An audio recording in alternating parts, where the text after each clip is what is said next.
Hello and welcome back to episode 3 of The Ripper, the Teller and The Gremlin.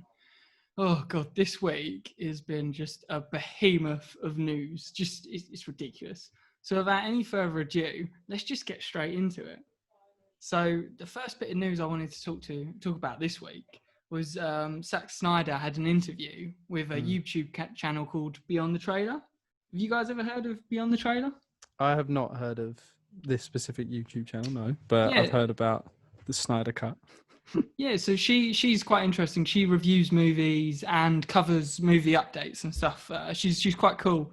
I've been subscribed for like 2 years, but she's got quite a lot of connections in the movie industry. She brought Zack Snyder on to actually do this sort of impromptu interview on his cut of the movie. Do you guys know much about his cut of the movie, of what the whole Snyder Cut movement is about? Yeah, so I don't know much. I'll be honest. I've seen, obviously, there's been a lot of talks about it. The one thing I have seen very recently, actually, was the short clip that was released of Superman's black suit, which looks pretty cool. That coincides with this interview, actually. Oh, does it? Mm. Yeah. Cool. Aside from that, I don't really know. It's apparently going to be quite a bit longer than the original, but I don't know really with what or how or why it's different. Yeah, so something that was interesting in the interview to note that Jack just said it's a lot longer. And in the interview, do you know how long Justice League was, the original one? No, not. It's quite a long film. It's probably about 2.5 hours. Yes, I think it's 2 hours and 24 minutes. It's in that ballpark. Right. But when he was interviewed, he said the runtime is around 214 minutes. Right. Oof. So doing your maths in your little brains, how many hours is 214 minutes? Don't ask me. I found maths. Yeah, I'll leave it to you. It's about 3.5 hours. Don't want to embarrass myself. But he said in the interview it's about 3 hours and 34 minutes. Longer than The Last Samurai. But then he's now turned around at his comic book panel where he showed the clip and said it's around 4 hours. 4 hours. Okay. So what they're talking about doing, apparently, is they're thinking about releasing it as 4 episodes on HBO Max. See, that makes sense, really. So it's like 4-hour episodes, and you get to one a week, and it's a great idea because you won't release a movie and then everyone will unsubscribe. Yeah, you get them hooked to watch these installments, and then because they're clever, then they'll do a DVD release because they're like, full raking the money. Yeah. So that's sort of the plan. But it was a really interesting interview, actually. And he talked about something that's interesting for us with streamers, because I don't know if you guys know a lot about sort of creative process in movie making. And do you guys know a lot about the studios sort of interfering with movies? No, not really. Oh, honestly, that's your forte. If you look into this stuff, it is movie studios butcher movies a lot of the time. Because I always think like a creative has a vision and you can tamper with it and there's some people like James Cameron who has gone on record and said, I can edit my movies to within an inch of my life and make them perfect, right? Right. But there's certain directors who, if they have an overall vision and then you try to cut that down, it's going to end up as a jumbled mess, which is what, to me, Batman v Superman was. Yeah, sure. It was a great idea, but the movie studio had cut so much of his content that then it just felt so disjointed and not there. Did you like that movie? Did you? It had some cool action sequences. It had some cool moments, but I wouldn't say that it was story-wise. Yeah. Martha. Yeah. I mean, I think the thing with Zack Snyder is he's a great visualist. Yeah. There's shots that it looks better, I think, than any Marvel movie. And if you want for like comic accurate sort of like shots, look, we spoke about the Martha death scene last week and how beautifully shot that is. But like you said, it looks great, but story it's kind of like the prequel Star Wars. The writing's just not up to par and some of the delivery is a bit out there. But he did this awesome interview which coincided with him releasing the clip, and he was talking about how the streaming services are actually great for creatives because they're giving them more control and letting them release the product they want. Right. Which for me, I think is, and I don't know if you guys agree, but it's even cool. if something is awful, I'd rather see it be made that way, that vision. Right? Rather than someone else manipulating it to what.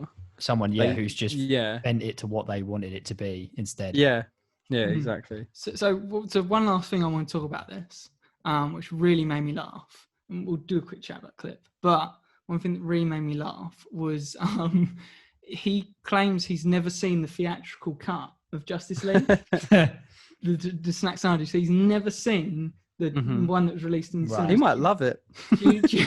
Do you believe him, or do you think I No, think I do believe him. I believe that he hasn't seen the whole thing, but he can't have avoided. Not it seen- Oh, because some completely. of his movie is in that movie. Yeah, exactly. maybe not the whole thing, but I yeah. I But don't no, think he'd say I believe that. otherwise if I believe that he hasn't watched it start to finish, like sat Mm. down and actually. I done it. struggle I believe to that. watch it start to finish. Oh, I mean, as much like I do prefer Marvel to DC, but I have really enjoyed how different he's talked about how this is his trilogy: Right, Man of right. Steel, Batman v Superman, and then this Justice League. Right. You could watch Mhm. them as a trilogy, and he's talked about that. And I think Man of Steel is amazing. Man of Steel is I brilliant. love Man of Steel. Have you ever seen that, Bradley?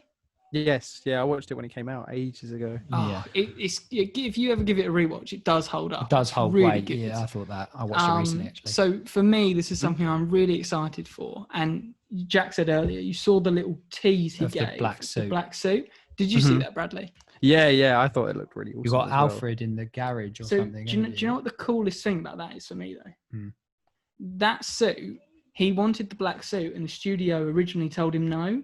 So they made the black suit, but they never shot any scenes with it. So So now that's- So that suit in that clip is the red and blue suit recolored with CGI. right. And how good Oh. does it look? It does. Yeah, definitely. You would not know. Like, honestly, until I saw the interview where he went, we had to shoot it all with the original suit, and this is and then CGI'd. people were like, "How will that look in motion?" And he went, "It's flawless." Mm. And the biggest thing for me is, I don't know if you know, but you know the capes in those movies, Yeah. Batman Mhm. and Superman's capes, they're not real. They're all CGI. CGI'd in. What at all? So they have real copies, but whenever Right. they're in movement, they're CGI'd in. If you've seen The Incredibles, you'd know no capes because Yeah. they get caught in So stuff. you know that and- whole scene where Batman's fighting the guys in the warehouse in Batman v Superman? no capes. Yes. He's got the cape on the whole time, but if you watch how they filmed it, he didn't have the cape on. That is all CGI. Yeah, I suppose That's it'd be a so- bit. How- I suppose it would That's be a so bit weird awkward, to wouldn't it? think about. How crazy is how much that? money they put in just to animate a cape. Just a cape, yeah. But they can Yeah. do that perfectly, but not remove a mustache. You can you can understand. Yeah, that was awful. You that can was so bad. You can understand, can't you? Like in what's it? Doctor Strange. Obviously, his cape actually does stuff, like flies Yeah, around. that and makes stuff like sense. I to think animate that's. that one. I think that is animated, but I do think he wore a real one for a lot of that movie as well. Mm. Yeah. Whereas but yeah, no, I mean it's something I am really excited for. Are you guys planning on watching the cut? I'll definitely watch it some point. It's Because not I'd something love to review it with you guys. Yeah, we'll definitely talk Yeah. about it on here, 100%. But yeah, no. So that was all I really had to talk about Snyder Cut. Unless you guys have got Mhm. anything else you wanted to say on it. I don't know enough to be honest. To Apparently, quote he said that he's not going to use any of the scenes shot that weren't his. He Yeah. said he went on record and said he refuses to touch any of the scenes that he didn't shoot. Well, the thing that's interesting is this was all shot in 2016. This was shot Yeah. 5 years ago, which is Yeah. insane to think about. Yeah, God, it's Um, gone so quick. And he's got all. Well, no. The film came out in was it 2018 or 2019? Yeah, but I even can't that, remember. even that's gone quick. That's what I mean. Mm. It's all just moved so fast. But what I'm saying is, there's so much footage that he shot that was never used. Yeah, And that's what he's saying. He's got 4 hours of material, and most of that material, except for the few reshoots he said he's done with certain actors, is his original movie before Josh Whedon came in and basically completely changed it, right? yeah. So like you said, yeah, I honestly, I think it's gonna blow people's minds how different it's gonna be. I hope so. I hope we don't end up watching it and like, wow, that's the same. The same same- but different. exactly. Well, yeah, I mean, he said they're redesigning the villain from the ground up. Right. There's more character moments for everyone. Flash has a bigger backstory. Cyborg has more backstory. Like, it sounds like he's really dedicated to more Yeah. character moments. Which would be great because Which it is what kind of you feels like need half to the anchor the cast film. is slapped on, Mm. and like And also, if you don't watch their like films, if they have them, then it feels Mm. like they're just there. Yeah, I don't know. mean, like Cyborg. exactly. Even Aquaman. Yeah, like literally, he doesn't have a film, and he's just there. You get like a little moment where you see him come in, and it's like now he's just here. Yeah. Well, there's like, the whole thing that the cool. first Aquaman is after Justice League. Mm. He just shows Yeah. up and he's like, "Hey, I'm here now." Comes out of the water. But I love that. Yeah, and Yeah. then it's kind of weird the way they've done it, but Yeah, no, I mean that's something that's really exciting. But quickly, one more thing. I promise you, this will be the last thing I talk about. But he spoke about the vision for the DC movies going forward. Right. So obviously, the Marvel movies have been really have been this thing about a universe, right? They all build off of each other. They're all interconnected, and for the most part, I like that, and I think it works. Do you guys like the bit? I love the kind of connected? interconnected. Yeah, Yeah. So makes you think about how it links. You're like, that links to that. That's always a nice feeling. And I think that's very unique to Marvel, and they're the only studio that's done a connected world well so far. Mm-hmm. But what he's talked about is he said, because obviously we've got Robert Pattinson's Batman on the way, right? And he said what the creatives are looking at doing is multiverse.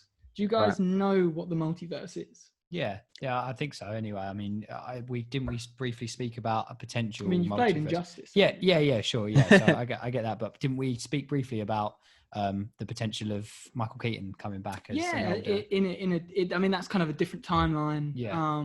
Which I guess you could call is another parallel universe.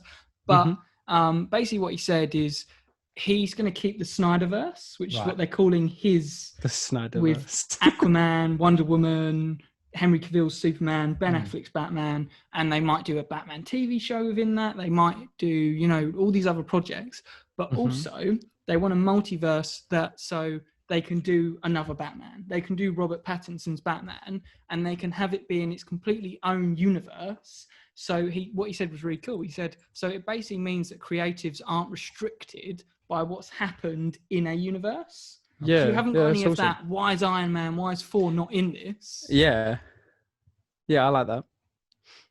Yeah, that is pretty cool. But and it gives you so much more room in storytelling, so much more opportunity to do stuff because you're not restricted by what's happened in any of the other movies. Yeah. But it also means that unless they do like some crazy crossover event, then you have these things that aren't connected and don't serve like a satisfying build to a movie. Like if you watch the Avengers, they're a satisfying build to that conclusion. Yeah. You won't necessarily have that in DC, but I think it's good that they are different to each other. I agree. Yeah. You can't just do the same thing and expect to get the same results. Yeah. But before I go on about this literally all day, I will move on now to, I wanted to talk about how the Clone Wars is getting a spin-off series. So we've talked about this before. Jack's watched the Clone Wars recently. Bradley hasn't watched the Clone Wars. I have not watched the Clone Wars. Of course he hasn't. We've begged him to watch it. But he hasn't really been particularly interested. I feel like we're just going to have to like sit him down, tie him to a chair and make him watch it. Like put sticks in his eyes or something. He's even said he's off. Yeah, he's got all the time in the world. Yeah, but think how many hours he gets playing games instead. Yeah, that exactly. Jack's nailed it. But basically, the gist of it is Bad Batch is a group of clone commandos who are like super soldiers. They're experimental, defected clones that are ridiculously ridiculously strong, but they're weird and sort of not right. And there's a whole 4-episode arc. I was going to say there's about 4 episodes in the Clone Wars where you meet these the Bad guys. Batch. Yeah. And what they've said is it's going to be a series focusing on these guys in the post-Order 66 Star Wars universe. Okay, that's pretty cool. Which is, so Sam Witwer, who is Starkiller and Darth Maul in the Clone Wars, and he voices the Emperor in a few things as well. Very talented guy, very talented voice actor. He's in it, and he said he's really excited for it because, like the way the Mandalorian did something new in Star Wars, this will be something this different. is aiming for doing something new. Yeah.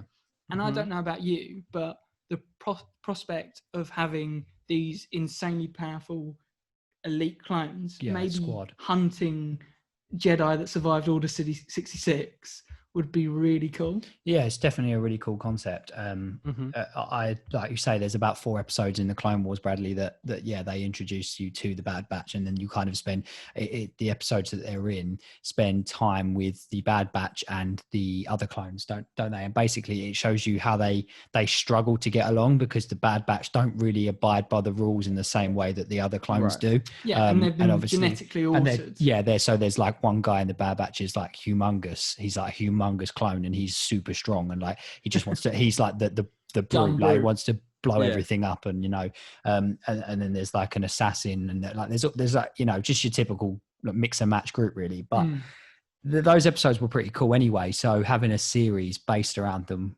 after Order 66 Especially if is it's going to be dark. cool. Yeah, that would be really cool. But because it's on Disney Plus, I have a aching feeling that, because I would really like this Dark Order 66 sort of take on Star You're Wars. worried they're going to Disneyfy it? And I reckon they might go down the route of, hey, these guys are evil at the start, but they They'll become become the good first guys. clones to join the rebellion. Mm. Something along those lines. And it's fine if they do that, but they've done that so much in their It would material. be it'd be cool to see a different take Yeah, on it. Give us Give us them, the dark. but they're Yeah, not even bad. They've No. been made, like, you could do this morally grey yeah, series, yeah. which I think would be really interesting for Star Wars. It's different, and it definitely would have, to me already, that has more appeal than we're the bad guys, but eventually we'll arc our story throughout this and become the good guys. Like it's just been done a million times, hasn't it? Yeah, I mean, in I'm not going to different ways. lie. I'd still watch it if it was Yeah. them just killing stormtroopers. Yeah, of course. If it was just them wrecking stormtroopers, I'd be like, yeah, I'll still watch this. It's always fun to watch them get their ass handed to them by the clones. yeah, definitely.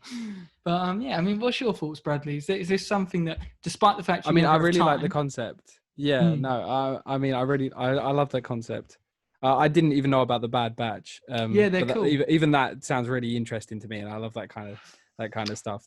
They were This the is why break you from the should norm. watch the Clone Yeah, Wars. yeah. and yeah. and it is. But- it is. No, it does they sound are- really they're, cool. they're a good set of episodes. Them ones. I mean, the Clone Wars is fantastic from start to finish, but the Bad Batch section is what I do remember it being quite memorable throughout. Just Yeah. because they're different, and obviously there's a lot of like inner conflict with them, because like they conflict with like Captain Rex and things like that, because There's obviously a they're different. lot of morality rationale and sort of the clones growing, and they actually ask a lot of, because a lot of people hate the politics in Star Wars, but this handles the politics in such a better way than the prequels ever did. The It Clone Wars does. show. It does, and I tried to say that to Bradley It before. enriches it in a way that actually makes it mean something, instead of them just saying, "But I love the Republic." Yeah, like Yeah. I always used to think I know I You've was nailed the younger. prequels. I know, but this is it though. Like I remember being younger, and obviously I know you wouldn't understand as you were younger, but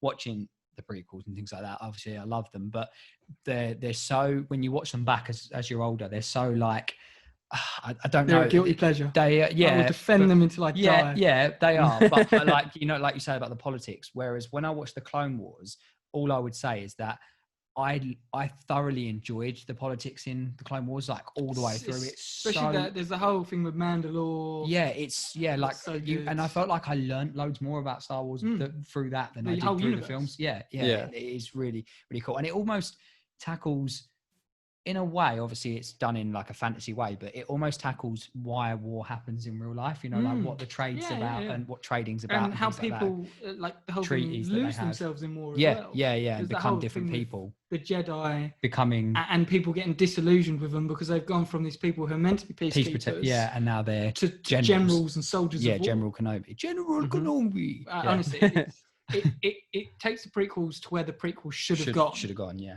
basically. definitely. what I'd But say. yeah, I'm excited to hear more about that. Yeah, it's a cool little series, but sort of moving away from the TV and the movie news, we've got a bit of gaming news that I found really interesting. So have you guys ever heard of a person called Flip Munchin? No. No. No, I can't So- say I have. So this guy, Oh yeah, I Have know you made Flip. him up? Yeah, is he real? so he's got a YouTube channel, and this guy's been back and forth for a while. He's an ex-IGN employee, and Okay. he basically got found out to be guilty of plagiarism. Mhm. You know what plagiarism is? Yeah, don't you? yeah. Jack's like, yeah, Taking yeah. taking other people's I'm not going to describe works. it, Yeah. but yeah. Don't yeah. make me describe it, but yeah. Taking other people's works and using it as your own. So Thanks, But- Bradley. but- essentially, intellectual stealing. Yeah, and basically he worked for IGN, so it was a big scandal. He basically stole someone's Dead Cells review. Okay. Right. And literally stole it like from a small YouTuber, word for word, and it came out and it was a huge scandal. And his response, instead of owning up to it, went, "Well, you can't find any other cases." And then because people on the internet we're going to dig. are going to dig, dig. Yeah. They found, I think, 5 or 6 other cases from Wow. his back catalogue of So reviews. basically, he was. where You he have to be literally- pretty stupid to to challenge say the internet. you can't find other cases. Yeah. It's the worst thing. Knowing that you've found have the other cases present, that's kind of silly. It's mind-bogglingly idiotic, basically. Yeah. So don't get that. is this recent that he's been? No, this was a couple of years ago. But basically, the Okay. reason it's relevant now is he tried to get back in people's good graces. He started a YouTube channel. He said, "I'm gonna earn back people's respect. I'm gonna make reviews and all of this stuff." And then he stole something. And Right. a lot of people were like, "No, you can't have a second chance." No. Were very negative. But he sort of worked for a few years, uploading every now and then. And the reason he's got a lot of flack recently is he just did it again. Guess what he just uploaded? Can you take any guesses? Dead Cells review. Have you read the article? Oh, No, that's I actually haven't. it. Oh, Yeah. Oh, yeah, I was guessing. Own Dead. So literally, he it's something titled like a fair and honest take on Dead Cells. and it's the same thing. And no, He just copied the same. He just pasted the same review. no, he honestly, well, as far as we know, he actually put in the work Okay. and Okay. did his own review. And people have said, is this him trolling or is this him trying to make amends?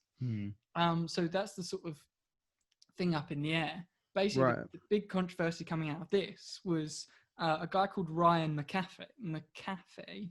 I can't say his name. Ryan McCaffrey. Yeah, Ryan McAfee. Yeah. He's a big wig at IGN. Very, very maturely commented on his Twitter post saying, "Hey, check out my review." He very, very nicely just wrote "fuck off." There's our one. Yeah, I mean, I had to say it for context. Yeah, it's a quote. It's a It's a quote. quote. Yeah. There's a quote. Picture the that's like finger literally quotes. all he said. Because obviously, he's an ex-employer. Yeah, he's yeah. mad. Yeah, this yeah. guy's done damage to IGN as a brand. Like this was something that I remember was at the time massive. was such a big blowback for IGN because their reputation means. Did he so really much think it to would them. be a good idea though to tweet that to a guy from IGN? No, he just tweeted it out. Oh, he didn't send out, it to out the on Twitter, thought you and the meant- IGN guy obviously comment saw it and it. commented. I was going to say, I thought you meant like he sent it to the guy from IGN. I was like, that's a bit risky. It'd be like quitting your job in a really nasty way and then going, getting the company in Yeah, trouble and then going, by the way, can you check out my video though? I mean, I think he's within his right to be angry at this guy, but at the same time, He is, but I don't think That's he not should do something professional. like that. Exactly. No, that's not professional. He's You're right. representing, especially if he is a big IGN, wig. He's yeah. representing IGN. Like, And it's so childish, and this is why people hold the gaming media in such low repute and can't take them serious a lot of time yeah, because they act like children. Children, yeah. Like, what is wrong with you? Like, Yeah. you could be able to say, In a mature way. but you it's could- also you could- like, do you guys believe this guy should have a second chance? I don't see why not. I don't see why not in his own, if he's doing his own, If he's really yeah. putting the work and trying to do his own thing. But exactly, it's his own thing. He's not representing any company. No, He's just doing company. it for himself now. So Yeah. I don't see why he can't. Everyone should have the freedom to to post make online. what they want. Yeah. Exactly. Look So- at us. What No one do you asked. mean? No one asked for this podcast. Here we No, are. but we're doing it. No. Yeah. Uh, Yeah. But no, I Screw mean, you all. yeah, I Thank sort you. of agree with your sentiments of that. I believe everyone deserves another opportunity. Of course I do. And if he's ever found out to plagiarize, Oh, if he does it he's again, done, that's right? it. Yeah. Like, Yeah. He's already on 3 strikes and he's out. Yeah. on Yeah. thin terms as it is. But it all kicked off because there was a huge argument. All different people from IGN were like wading in, and then the big Right. problem for people is obviously, as much as it was a childish response from people at IGN, people at IGN do have the right to be mad at this man. Of course I do. He damaged Oh, yeah, their definitely. Damage their reputation. reputation. Yeah. And then the hilarious thing is, you watch the comments. He starts playing the victim. He Right. starts being, look at this big news outlet Corporation, that's yeah. attacking me and all this. And it's like, yeah, they shouldn't really be doing that because that's quite childish. But you did ruin You- that. you- ruin Yeah, I was their going to say at the name, same time he basically attacked the big newser. Yeah. can't- Yeah. It's not yeah. like you can't like play the victim No, and literally. when you've been done for plagiarism on multiple Yeah. accounts as well. I know, and it's mind-boggling. So it's like, on one hand, this guy's owned his plagiarism. Yeah. He's tried to turn it around, but then he To starts play the playing victim, it's like he should just accept that he's going to Yeah. get some slate, and and then just move on. And if anything, if he was really trying to push past it and be mature, he should have ignored the comments and just continued to do his own thing, and almost not backlashed, because that just makes him seem as childish as IGN.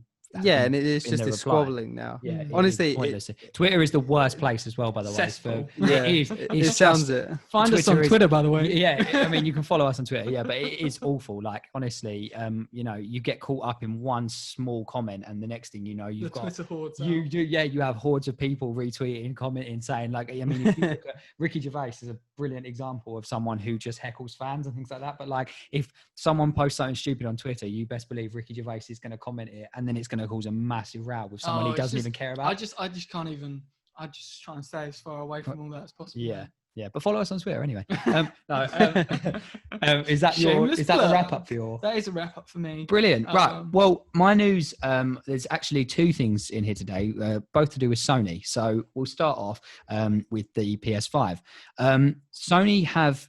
Basically, I think there was a rumor actually that went around first and foremost that you were going to have to pre-order a copy of the PlayStation 5 because one per household. One per household, yeah, because otherwise, and there was a chance you weren't going to get one. Basically, since then they have doubled how many they mass produce basically, and trying to get numbers. Is it 10 million more units made for the PS5? Basically saying that.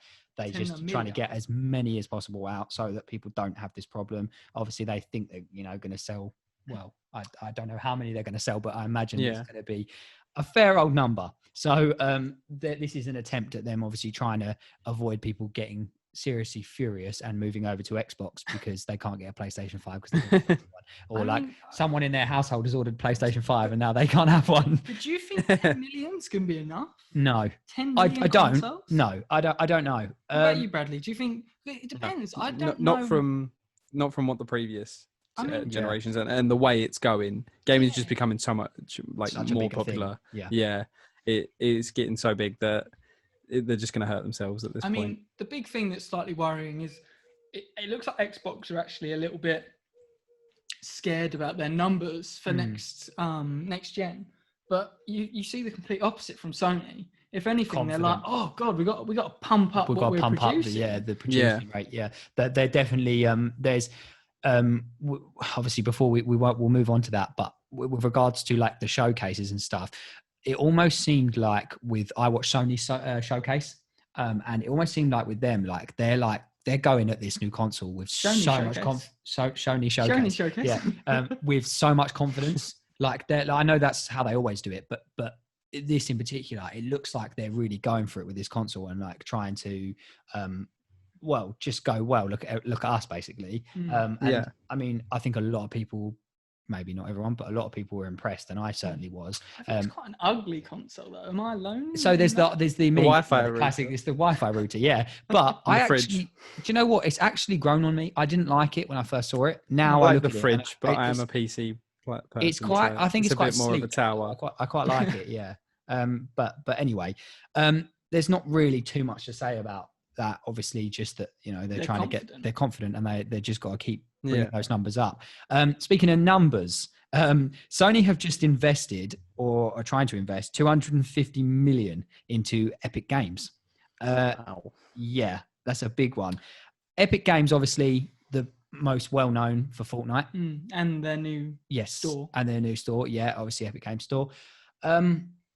It's a big move. What do you guys think? Like, where do you think that goes if they get it?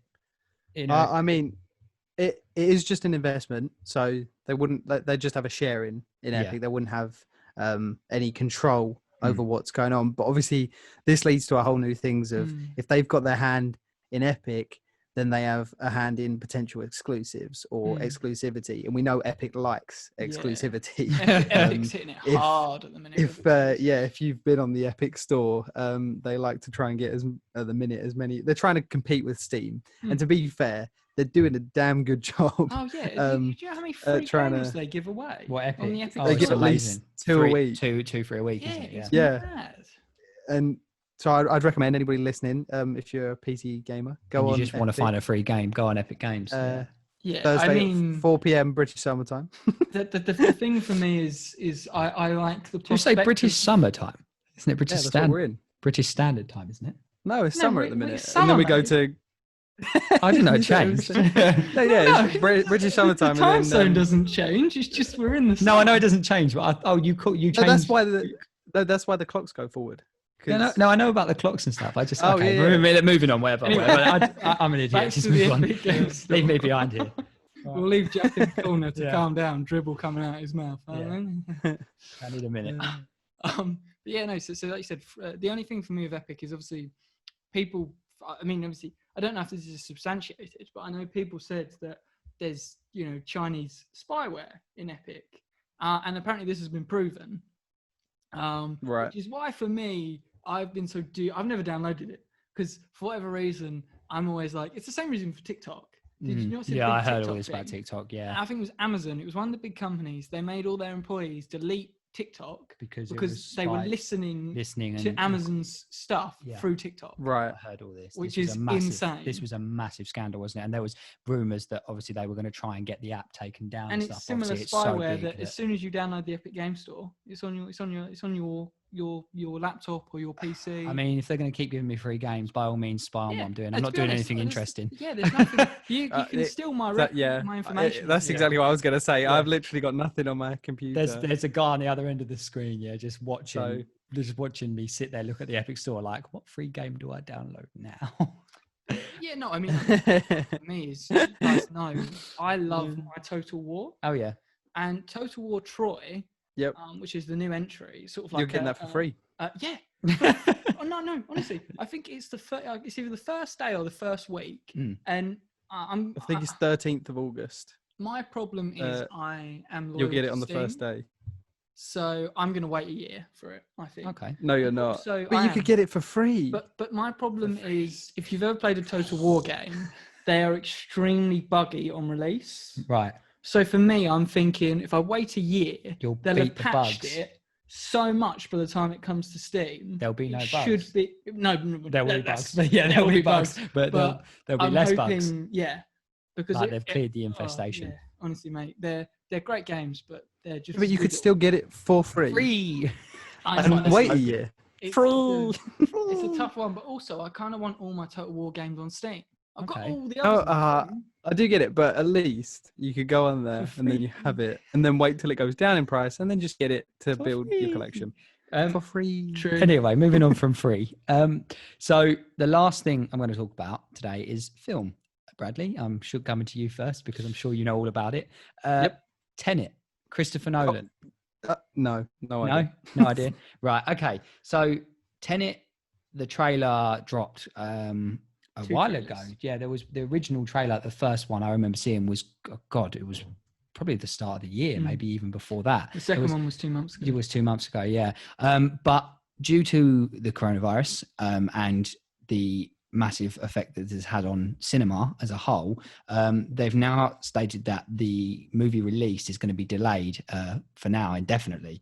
They think that because things are going to be rough for the next, foreseeable, for the cinemas and things like that, they obviously don't want to release. And you have probably noticed that loads of big films that are supposed to have been out by now, A Quiet Place 2, the new Bond, things like that, all being delayed, pushed. Black Widow, yeah, all big releases. So it's not really a shock, but right. What do you, I mean, Bradley, if you know nothing about it, then it's quite a hard film to describe by the looks of it as well. But I was really excited about it. So I'm quite happy to give it a little go. Go on, give it a go. So see if I can get it. From what I've heard, from what I've read, it's set in the Inception world. Because it's Christopher Nolan.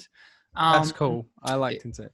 And honestly, if you're Christopher Nolan, I'm noticing the same with you, Jack. If his name is plastered on a movie, I will watch it. I'm seeing it. Yeah. Interstellar. I love Interstellar too. The Batman trilogy. Love those. Dunkirk. I'm in. All of the movies. I don't think he's done a bad film. No. He is great for my tastes.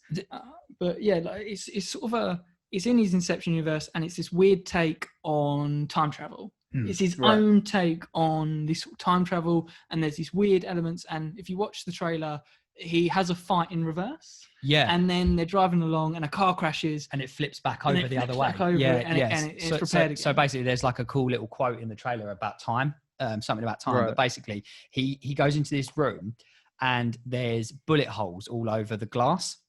And he's walking along and the guy says something like, "What happened here?" And he goes, there was a fight. And he says, "When?" And he says, "It hasn't happened yet." And then time starts rewinding and he's like fighting these guys with guns in this corridor that weren't there a second ago. But like it was almost like you videoed it and then put it on rewind. It's shot so right. It's really unique. Like there's a bit where they jump off a building with like grapples attached to them and they run down the building, but then time goes backwards and they're running up the building backwards and they fly through the window and start shooting people and stuff. And it's like, it's just a really cool concept. Like there's a scene with a boat, and it doesn't look ridiculous. No, it looks great. He's done so much practical, because the thing that's great about Nolan is he's really good at combining practical effects and CGI. If you've watched any of his other movies, it's the big ones for me, Interstellar and Inception. He used so much CGI and practical together that it creates this experience that feels unlike so most real. things, but unlike a lot, isn't it, as well? The film does look really good, and like sounds amazing. It's a really weird concept. I just like the concept in its entirety, really. And there's the visual effects, like you say, even from the trailer, it looks brilliant. Like there's some simple things like a boat. There's a short clip of a boat. It looks like they're sneaking onto it, and the waves are crashing in reverse, aren't they? Like the waves are splashing backwards instead of forwards, like as the boat moves through. And I'm like, that's just really cool. Like they haven't really released any more than that, have they? Like enough to tell you what the film really is about. The thing that's weird for me is I knew about this movie, I heard about it, but I never bothered to watch the trailers. Right. I only watched both the trailers before you came over today. Oh, really? Literally, I watched them. Oh, so it's fresh for you today. And and I was blown away. It's great. I was like, I can't, and it's got Robert Pattinson in it. The new Batman. Yeah. He's also in it as one of the agents. Yeah. I don't know who the main bloke is. I think he's a relatively new actor, or at least he's not anyone I recognize. Not high budget either. stuff. No, but he looked good. He looked really great. Yeah. And I'll be interested to see it. It looks so unique. What would be quite cool is if maybe I don't know if this is something that would ever happen, but you mentioned it actually, Chris. The potential of maybe putting it on streaming services instead of cinemas. Like maybe you said about that, didn't you? Do you think it should maybe go to streaming? I mean, as someone who's not got any interest, because it's Warner Bros. Yeah. So that would go on HBO Max, and I know HBO Max are struggling and they're not doing too great with new subscribers. Bang it on there. Yeah, I'd get guaranteed people. I would just to watch it. Yeah, of course. It's the same with Black Widow. I don't know why they didn't just put it on Disney Plus. Yeah, the amount of subscribers you get just because they want to see the new film. Yeah, it was like when Disney Plus come out, they did that cheeky thing with The Mandalorian. Did you know about this? So when you got Disney Plus, I got it when they first come about, the memberships, and Disney Plus said that you could have a free 7 days or 14 days, something like that, and then if you cancelled within that time, you didn't have to pay the yearly membership. And I was like, yes, I'll just quickly do that, and I watched The Mandalorian and then get rid of it. And then they basically released The Mandalorian episodes one at a time, week by week, and so that people couldn't do that. So at least with a film, I guess that's one thing they've got to consider. I mean, I may have surfed the high seas to watch Mandalorian, but you didn't hear that from me. The high seas. That's really all I want to say about that. I hope whatever happens with cinema over the coming months into the end of year and stuff, that things do start to go back to normal and hopefully films start to release or get new release dates. But I think maybe we'll make it a thing that we will go see Tenet, and we'll talk about it. I would love to go on a little movie date with you guys. Cute. And then we can do a group review on it. Bradley, get us away from this and start talking about your news. Right. So for my news, I've got some leaks in the pipes. But before that, I want to talk about a new game that is yet to be released and not sure when it's going to get released at this point. Another controversy. Yeah, a game called Gamer Girl. Already, it's a pretty controversial name, Gamer Girl. But a new trailer was released for the game, and it's a very strange full motion video game. So it's all shot with real life, a real life actress. Yeah, and so you play as a Twitch moderator, and the whole game sees you essentially at a computer looking through the stream to a young girl. Oh, that's creepy. Yeah, exactly. Just that description is creeps me out. Yeah, and you have a lot of control over what she does on the stream, and it ends up devolving into essentially a female streamer's worst nightmare. So the game is essentially a horror game, or a psychological But is it horror meant game. to be? This is the thing: is from the trailer, we have no idea whether that's just some weirdo's way of making the game what they want it to be, or whether it can just be played normally and you can just be a moderator on this stream. Yeah. Either way, the trailer's been pulled now because of the controversies. Yeah, the backlash and the controversy is hit. Because it's very invasive, and it kind of like, it isn't the right time to kind of be tackling this kind of thing with female streamers. But do you make my skin crawl when I watch the trailer? So I haven't seen the trailer, but right. I remember you talking about it, and obviously we had a quick chat about it, but the whole concept is creepy anyway.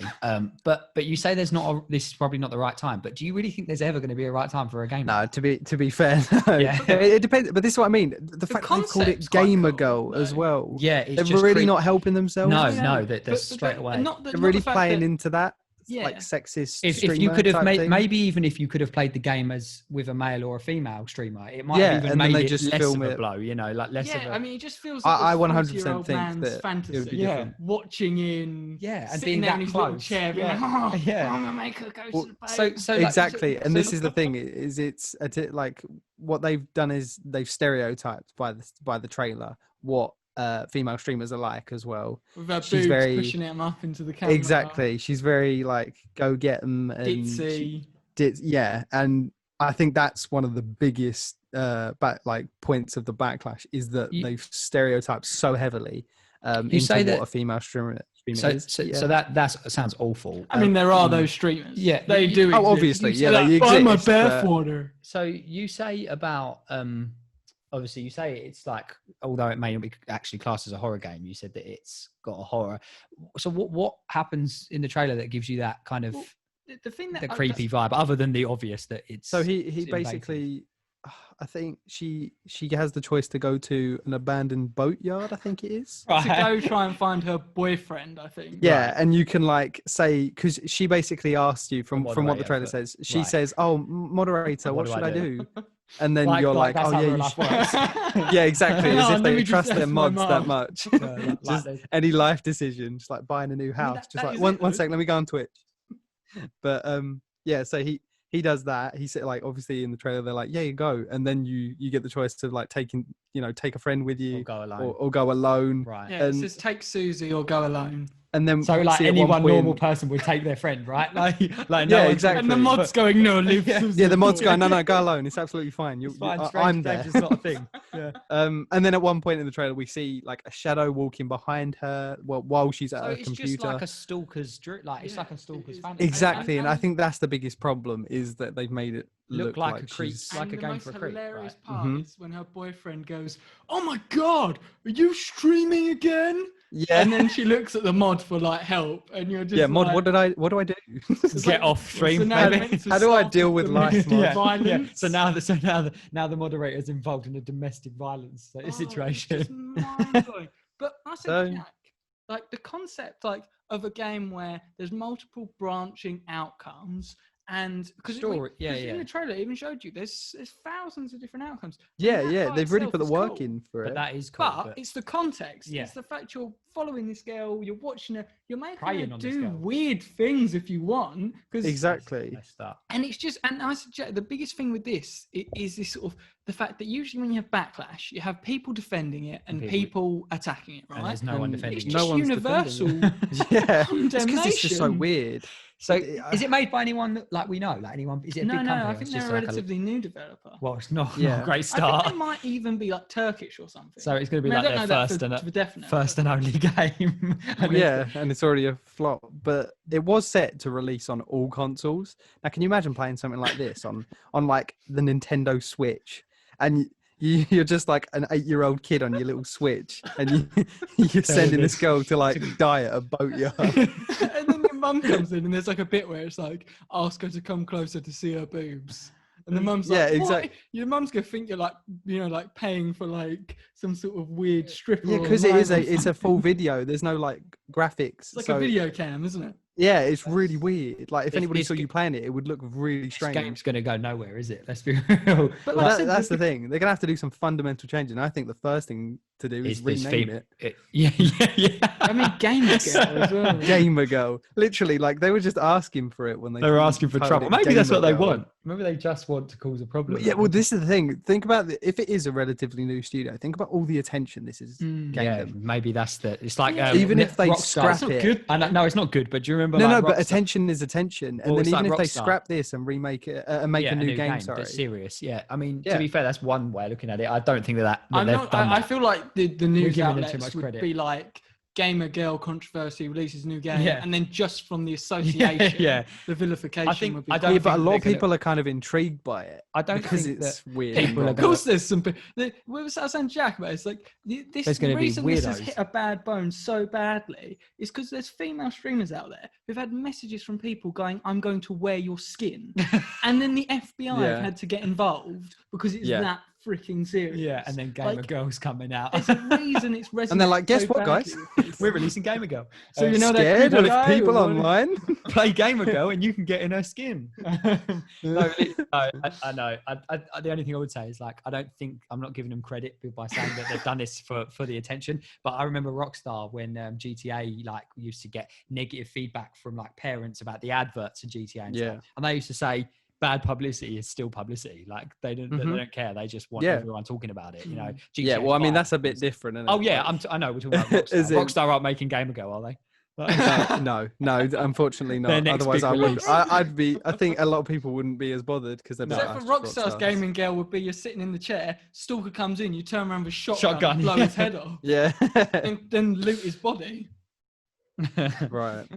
So on to my Something two a bit other positive. pieces of news. Yeah. These Or are leaks, hopefully, right? well, this is the thing. These I've got two leaks that have occurred over the recent weeks, and one of them is the Italian voice actor for Sam Fisher, Luca Ward. He's essentially just outright posted that he's in works with Ubisoft games again for the conclusive episode, is what he's quoted it as. Naughty boy. Yeah. So obviously, if this is true, well, Ubisoft are going to be so upset because of how long they've sat on Splinter Cell. This is fuming. Like, well, this is what I mean. They've held this back for so long, and they've had so many people constantly, "Where's Splinter Cell? Where's Splinter Cell?" That if he's just been like, "Oh yeah, by the way, Splinter Cell's coming," then they're going to be so Yeah, I annoyed. mean, He's probably not going to have a job. Yeah, I mean, people have said like Splinter Cell was quickly becoming Ubisoft's Half-Life, maybe. Yeah. Like Yeah, it's literally. never gonna come. Well, Yeah. this is the thing is, I remember like every time that they've done like a reveal or an unveiling or anything like that for Ubisoft, the comment section down the side is always- just give us a new Splinter Cell, give us a new Splinter Cell. But where's that's the new all I'm Splinter waiting Cell? for as Yeah, well. yeah. Tell me about it. Like It's just one of those things. we're all three of us are big Splinter Cell fans, right? Yeah, Like, I can't wait. and the premise of a new game, just even the idea that it could be happening now, just based on this leak. I that think just- that's I the don't- saddest part, though, is that Could he said be. that it's the conclusive episode, though. Yeah, it is. Even but as if this leak was true, I think that would be the saddest part, like that the it's end of Splinter conclusive. Cell, essentially. Yeah. But then again, that leaves them with so many opportunities to reboot it without Reboot the Sam franchise. Fisher, New which I think is a characters. completely like doable thing, and I think it'd be It really is. good for the series. Or you to- know, even do what COD Modern Warfare did.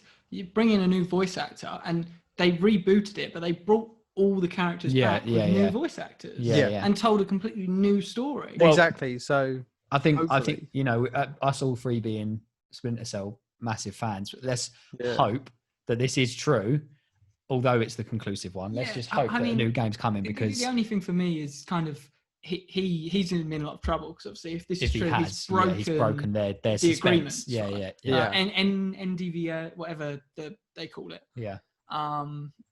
But the part of me is wondering, is this guy confused? Because Sam Fisher, I don't know if you guys He's got a know, lot of he's been spin-off having a lot Yeah. of cameos in other all across Ubisoft. He had a cameo in the Assassin's Creed franchise with a few lines. He had a cameo most recently in Ghost Recon's Breakpoint. Yeah, Where literally, Mhm. there's a whole DLC there also is in Wildlands, dedicated. I believe. In Oh, Wildlands, really? there was Yeah. one or two missions, I think, where you. So I you don't know if cross maybe paths. this guy they've said to him, come back to do Sam Fisher. He's come back, recorded lines, and just and got assumed. confused. thought this was a new game when it's actually just... The only thing I would say is that that could well be the case, but at the same time, the fact that he's come out and said conclusive chapter makes me think that he must have got that from somewhere. Like he must have the impression that it's a conclusive, like Sam Fisher's last journey, you know?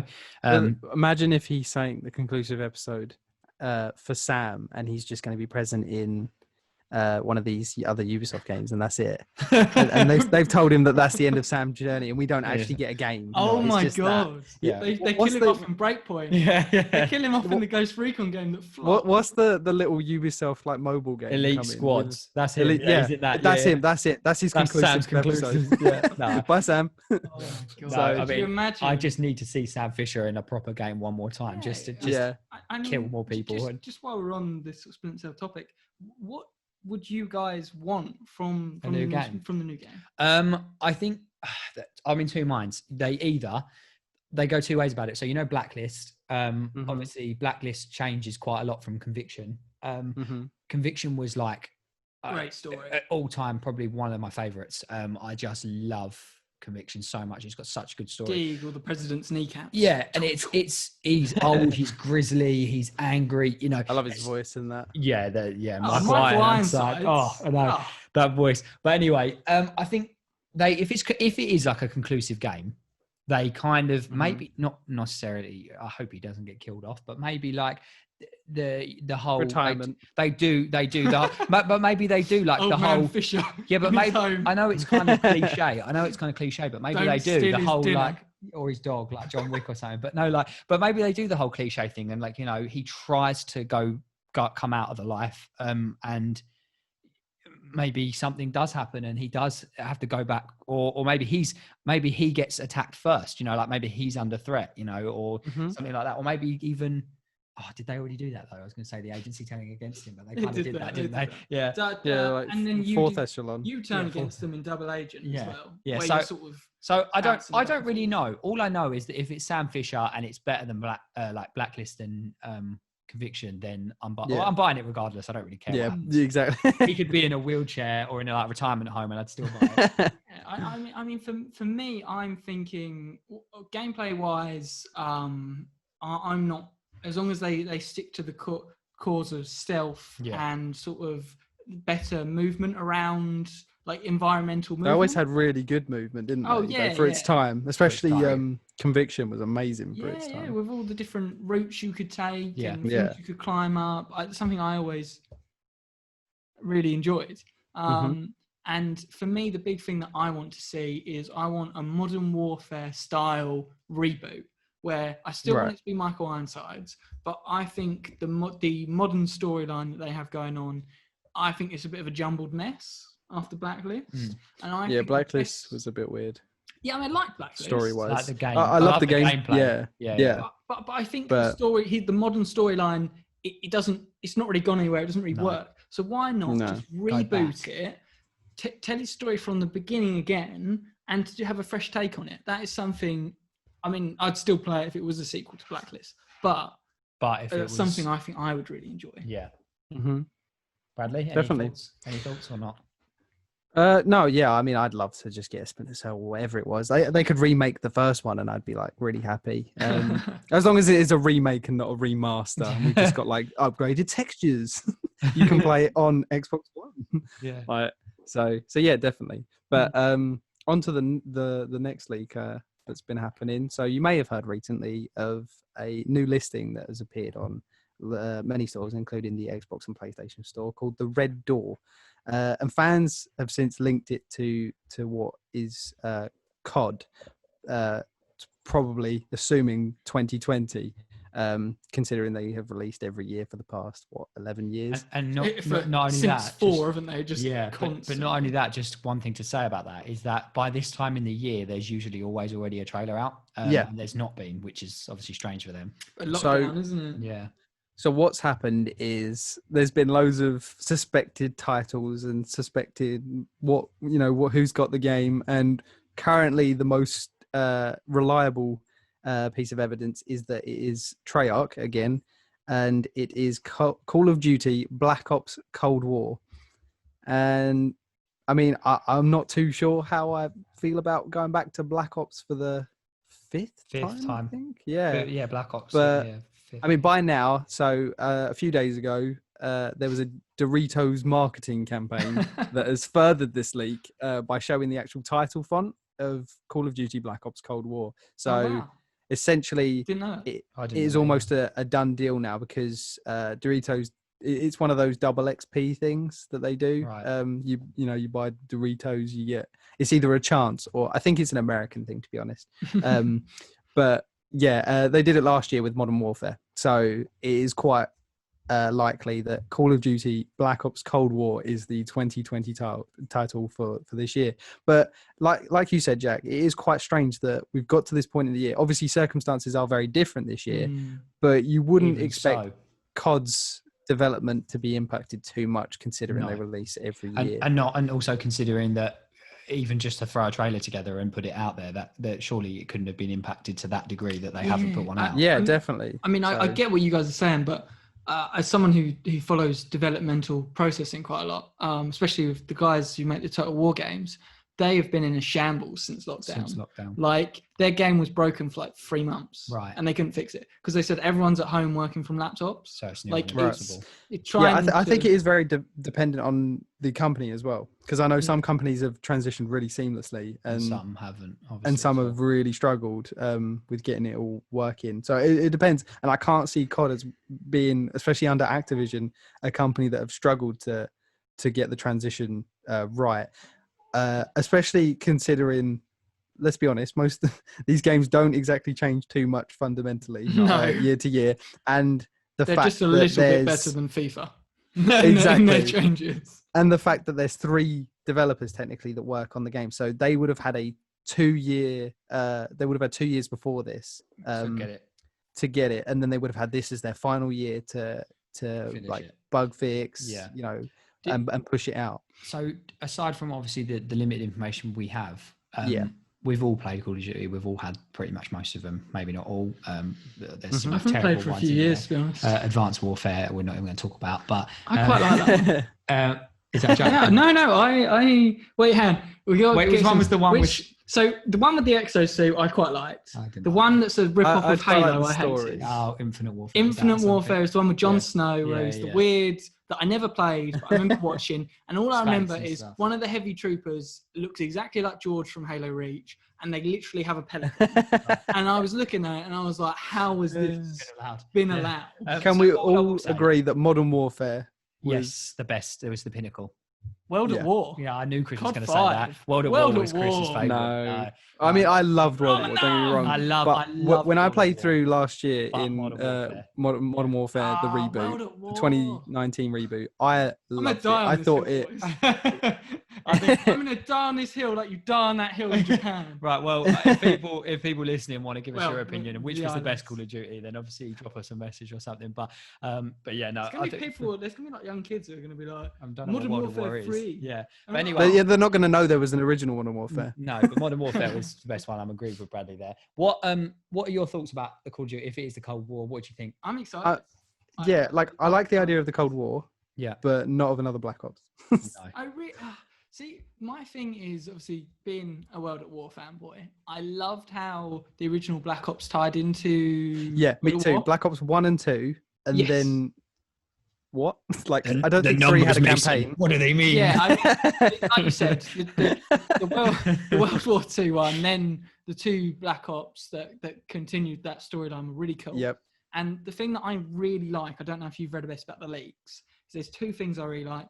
One is in the leaks, it says you're going to go to Russia, Germany, Vietnam, and Nigeria.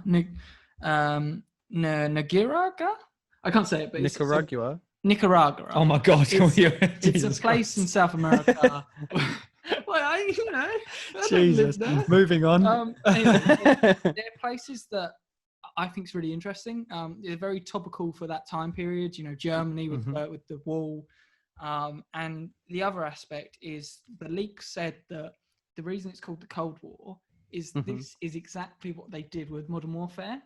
They're taking all the Black Ops characters and they're going to reboot it. So the same way that the new Modern Warfare was a reboot of the Modern Warfare franchise. Yeah. This is being pegged, according to the leaks, as the reboot for the Black Ops. Well, see, I would like you that. bring back Mason, you bring back the crazy No, it was Russian Mason. guy, and you Nikolai. tell Was a it Nikolai? new story. Reznov. Reznov. I love Reznov.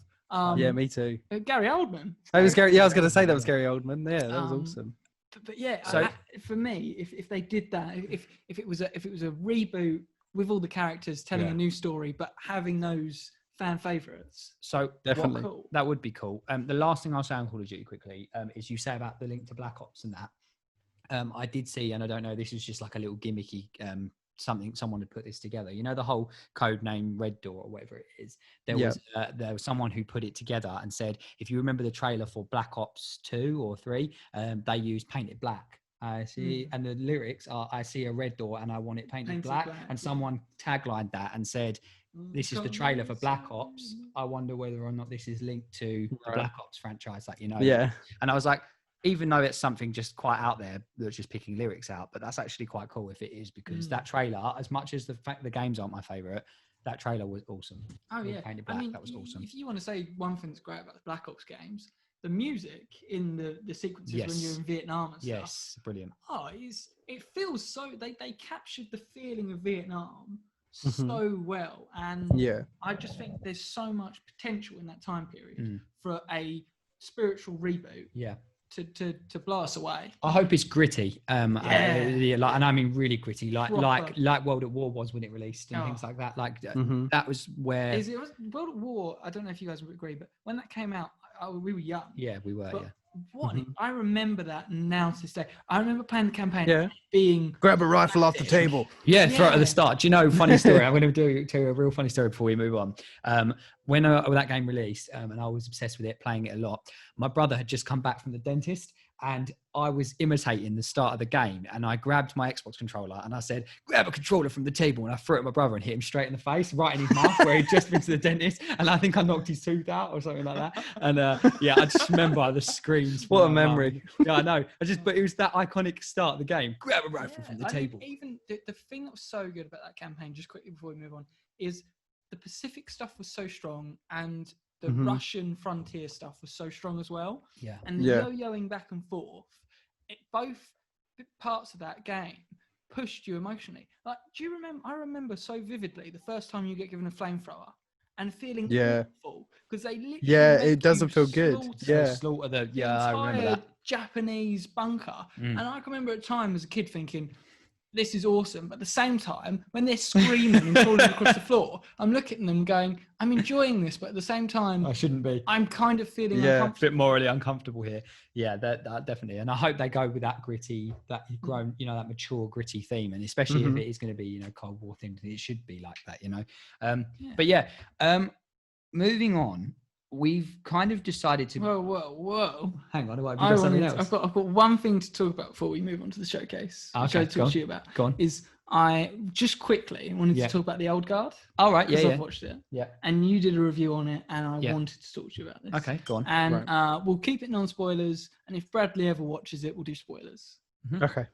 But just quickly, I have to say, you should watch it, Bradley.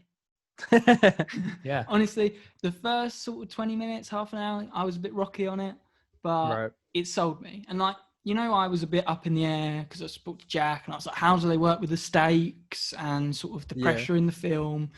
But it does it in such a great and believable way. And there's moments in it when I was, as much as I don't think it was a great movie, I think it was a good movie. But I think there's moments in that movie that are genuinely so cool and so interesting. Yeah. The only thing I will say with it, which you didn't say about, but I thought there was bad sequel baiting in it. So the thing for me is, so you're saying I'm going to get this and then I'm going to have to watch a sequel? Yeah, when it comes out eventually. Well, unless it's rubbish, but the sequel. but the thing is, as much as I said that, it does stand on its own as a film. It does. And it sets the second one up in a really good way. It doesn't. So I don't know if you've watched the second Amazing Spider-Man, where it's just like they crammed everything in and they were like, we're going to make 8 more movies and there's going to be all these different. And then Andrew Garfield. Yeah. And that to me is where you need to focus on making a good story and then tease a sequel. Yeah. So it didn't tease till the very, very last minute.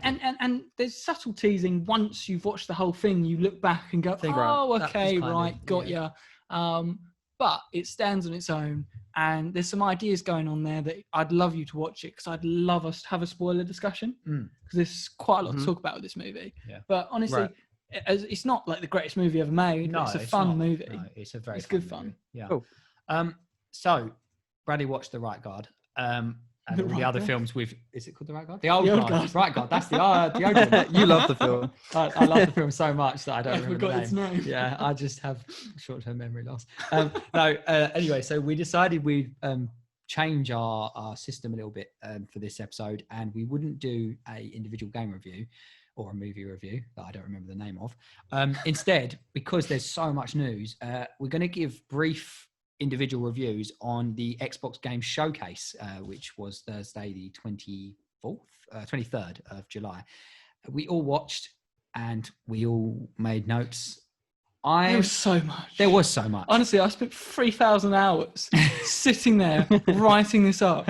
I'd spent so long and done so many pages that at the point I was like, I'm not even writing that down. Yeah. I'm not adding anymore. So we're not telling you that we're going to give you a review of every individual game, because that would take us forever. So what instead we're going to do is just give an overall kind of opinion, just kind of a short summary of what we thought of the showcase. What we like. Yes. If you don't mind, guys, I would like to go first, because I feel as though I have probably the least to say. Okay. I don't know. So, no, I know it's a shock, but I actually feel like I do.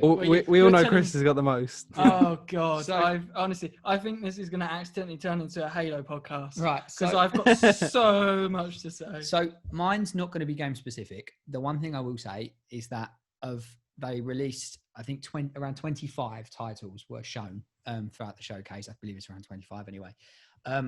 There was, for me, only a couple of really big announcements that got my attention. Only a couple things that I was like, wow, and I was, proper intently staring at and paying attention to and listening, and I was happy with. For someone who's had an Xbox since the original Xbox, and for someone who would probably choose Xbox over PlayStation in a usual instance, I was quite disappointed with the showcase. I think, we briefly spoke about it. I was disappointed because I felt like that they've said they're going to do another showcase, which gives me hope that maybe this will be the bigger one. Maybe there'll be bigger titles. Maybe I don't know. But this one felt like they started off with Halo, which was okay. Everyone wanted to see Halo. Everyone's been dying to see something. Yeah, the hype was real. Yeah. Yep. That was obviously had my attention from the very start. I then felt like I could have fallen asleep through the majority of it, because I just felt like the console is supposed to be the most powerful console ever. And these titles that they were releasing, whether they be, remakes, whether they be DLCs, whether they be new premieres, I just felt as though they were just kind of like, they could have been made on an Xbox One, some of them looked like. And I was so far behind Sony. And so far behind Sony. Like Sony's release was just... Not so much in terms of, like say, console power, but in terms of exclusives and presentation. Yeah, and the way the exclusives were premiered, it just didn't have my interest. And I just think my biggest announcements, and this is all I will really say other than joining in with you guys, my biggest announcements were Halo. Obviously, I'm always interested in Halo. It was good to see some gameplay. I'm mixed opinions on how it turned out, but we'll talk about that a little bit through you, Chris, and stuff. But for me, the biggest one was Fable. We all love Fable, and that kind of, for me, that stole the showcase. I think with that trailer, really? It was it stole the showcase. That was the most exciting bit for me as well. Yeah, they left the showcase with this boom. And by the way, we did not actually coincide, because later we're talking about Fable anniversary. Yeah, we did not coincide this. No, we didn't. I was actually blown away. I was like, this is what I mean. And when they showed you that trailer, right? Tell me quickly, you guys. Trailer started. The narration started. The animation. I instantly said Fable. Yeah, so did I. I went. This is Fable. And literally, the second I saw that, like the frog and the humor and the happy endings, I was like, Fable. I was literally like, they instantly captured somehow in those few with frames. no characters, with nothing. And I don't know how they did it. There was a lot of people who, after obviously no longer Lionhead Studios, there was a lot of people saying, this new studio who usually make car games, I think, right? Yeah. This new studio going to be able to recapture the feeling of Fable. Well, they did with the trailer, in my opinion. Yeah, perfectly. I agree so much. You agree, Bradley? Literally. Yeah, the that's what I mean. The fact that me and Jack could instantly pick Chris it out. knew what it was before we said it. I was like, this trailer has alleviated my concerns upon the game not feeling like Fable. If you could tell within the first 3 opening seconds of when you saw the rock, the fairy, and the sword in the ground, and that just from the way it looked, you could tell it was Fable. And I was like, and it feels like it's going more towards actually the first Fable. Yeah, and I like the one that. we're going to talk about later. Exactly. But yeah, so Fable stole the show. Halo, yeah, that was another big announcement. The only other real big thing for me, and there was games in there I liked, I'm not being all naysay about it, but the biggest other thing for me was their announcement about the Game Pass, which was obviously that all the games shown on the showcase would be free to play on the release if you own a Game Pass membership. I mean, which is from Halo to Fable, insane. that's insane. I mean, think about it, 50 quid a game. We've said this before. It's the best deal going. Yeah. It's the best. Like, as much as they're behind Sony in their exclusives, you will not find a better deal than the Game Pass. Xbox Game Pass. Yeah, I know. And if anyone doesn't have the Game Pass, you're missing out because it is such a good way into getting into games that you would probably never play. But also the fact that you now know you're going to get Halo and Fable and all these other games. Well, this is the thing. Yeah. It's also an option to just start a Game Pass membership, play all the games you want to play, and then let it run out. Yeah, exactly. Let it expire. Yeah, exactly. So if you're unsure about a game, it's the perfect way to try out a game. And Bradley, didn't you say it's like £6 on PC? Yeah, I think it's $4.99 for because technically the PC is still in beta. That's so insane. Whereas exactly. But you still will get all these titles. You will, yeah. So that's crazy. really for me. My summary of the showcase was that it left me a little bit disappointed, a little bit like, but then I think, did I just have too high and was my expectation too high for what was shown? So probably. Maybe it was, but it probably was. Yeah, I mean, I know, I don't know Bradley, but I was pleasantly surprised because I think, apart from expecting Halo, I had no other expectations. Okay. So that's. But I think it's because I generally didn't care. No. I was like, I want to see Halo, and then nothing else matters. Yeah. So you were pleasantly surprised by. And then I saw Fable, and I was like, yeah. That's it. It was a gasp, wasn't it? But no. Okay. So you guys can go on from here. You've got my opinion on it. What you've both said you were pleasantly surprised. What is there anything in particular that you want to talk about without going too into each game? Obviously, there's forever. But. I mean. Okay. I mean, I want to delve. Have you got free till tomorrow? When we're talking about Halo. No, I'm joking. There's a few things I want to talk about. Just quickly, What are your overall opinions, if you sum it up briefly, on the Halo gameplay? What did you think? I liked it, honestly. I think it was simple. It didn't stray from the norm, but I didn't really expect much from it. So I kind of expected to see Halo 5 but a bit more, and I did. I got a grappling hook. Literally like wow. I don't know, and the way he shot, like I don't know, there was little things like when he was shooting him in the legs and he was stumbling, and like we've had stuff similar to that, but it looked really good. Jack? Yeah. Obviously some of it didn't look so good. Yeah, this is all I'd say. Halo, it looked good. It was interesting to see the open world kind of map. I really like the idea. That's cool. And it parts of the trailer, it looked pretty beautiful, but there was an issue. I know this is obviously sort of probably not final finish like gameplay, but it did look like it had some issues. I thought, I don't know if I was kind of under the impression that there was going to be more to it, like if it was going to be a bit different from other than the grappling hook and a couple of obvious features, but it did just feel a bit like another Halo, and that's not a bad thing because Halo's great. Yeah, exactly. And I would get it, but I think again maybe my expectation was just too high. I don't know. Yeah, I mean, I will try to keep this as brief as possible because I don't know if anyone's figured it out, but I'm a Halo mega fan, so much so that so much so that I'm wearing ODST armor right now. Chris is sitting next to me wearing Master Chief's armor. Just got the helmet on. He always dresses up like this. No, but the big thing for me is Halo is such a divided fan base. Right. So there's people who love 4 and 5, and that is very much a new crowd. But then there's people who love Halo Reach, right? Oh, and then there's old school fanboys who love Halo 3 or Halo 2. Yeah. And these little groups all argue amongst themselves. What about the combat evolved? There are, but that's more everyone I feel like most people appreciate it, right? They might not all enjoy playing it, but everyone can appreciate it. And if you look at the gameplay, if you look at the way they're going, they're literally taking different parts from all different Halo games and trying to fuse them together. And so the thing, new grappling hook, you can still sprint, which was a big debate among the community because a lot of people didn't want to sprint back. No, I like it. You're a super soldier, you should sprint. That's a hill I'm going to die on.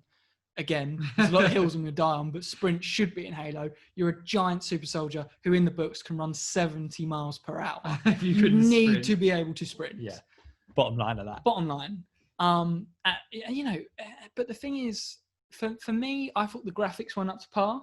No. For how much they've talked about the power of this console. Where it should have been. It just didn't look, and I don't know if that's because there's been rumours that it's going to be on the current Xboxes, so they've had to downscale and downgrade everything. There's also another rumour it's an old build from April before lockdown. So maybe they've put it's a bit rough.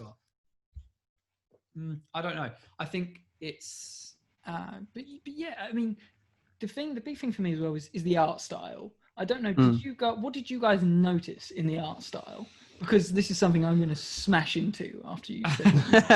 I kind of just want you to smash into it. Just smash into it because, to be honest, it looked good in places and in other places not so good. I quite liked how colourful it was. The landscape was very, very scenic. I said it is captured exactly what I said. When I think of Halo, I think of expanse. I think of and just greens, blues, just standing at the edge of a world and looking out into like space and beyond. It screams a lot of being as well from the. It screams a lot of being a modern combat evolved. Yeah, with elements from all the other games. If you look at the box art reboot, it's a reboot of the first one, isn't it? Basically, but it's still in continuity. Of course, it is. Yeah. But the big thing for me with the art style is I don't know if you noticed, but they have loads of designs from Halo Wars 2, which are the Banished, which are these new bad guys you're going to fight. Yeah. Red armor, new Phantoms. These are all designs from Halo Wars, and I love these designs. There's also a thing called a Condor in Halo Wars, right? Which is the UNSC's version of a Scarab. Okay. It is this giant flying behemoth that has Gauss turrets and Spartan lasers. Okay. And if you watch the trailer, he literally says at one point, there might be working Condors over there. And I was like, what? We maybe get to fly this? And, if you look at all the art style, the elites look like they do in the first Halo. The armor's all been mashed together.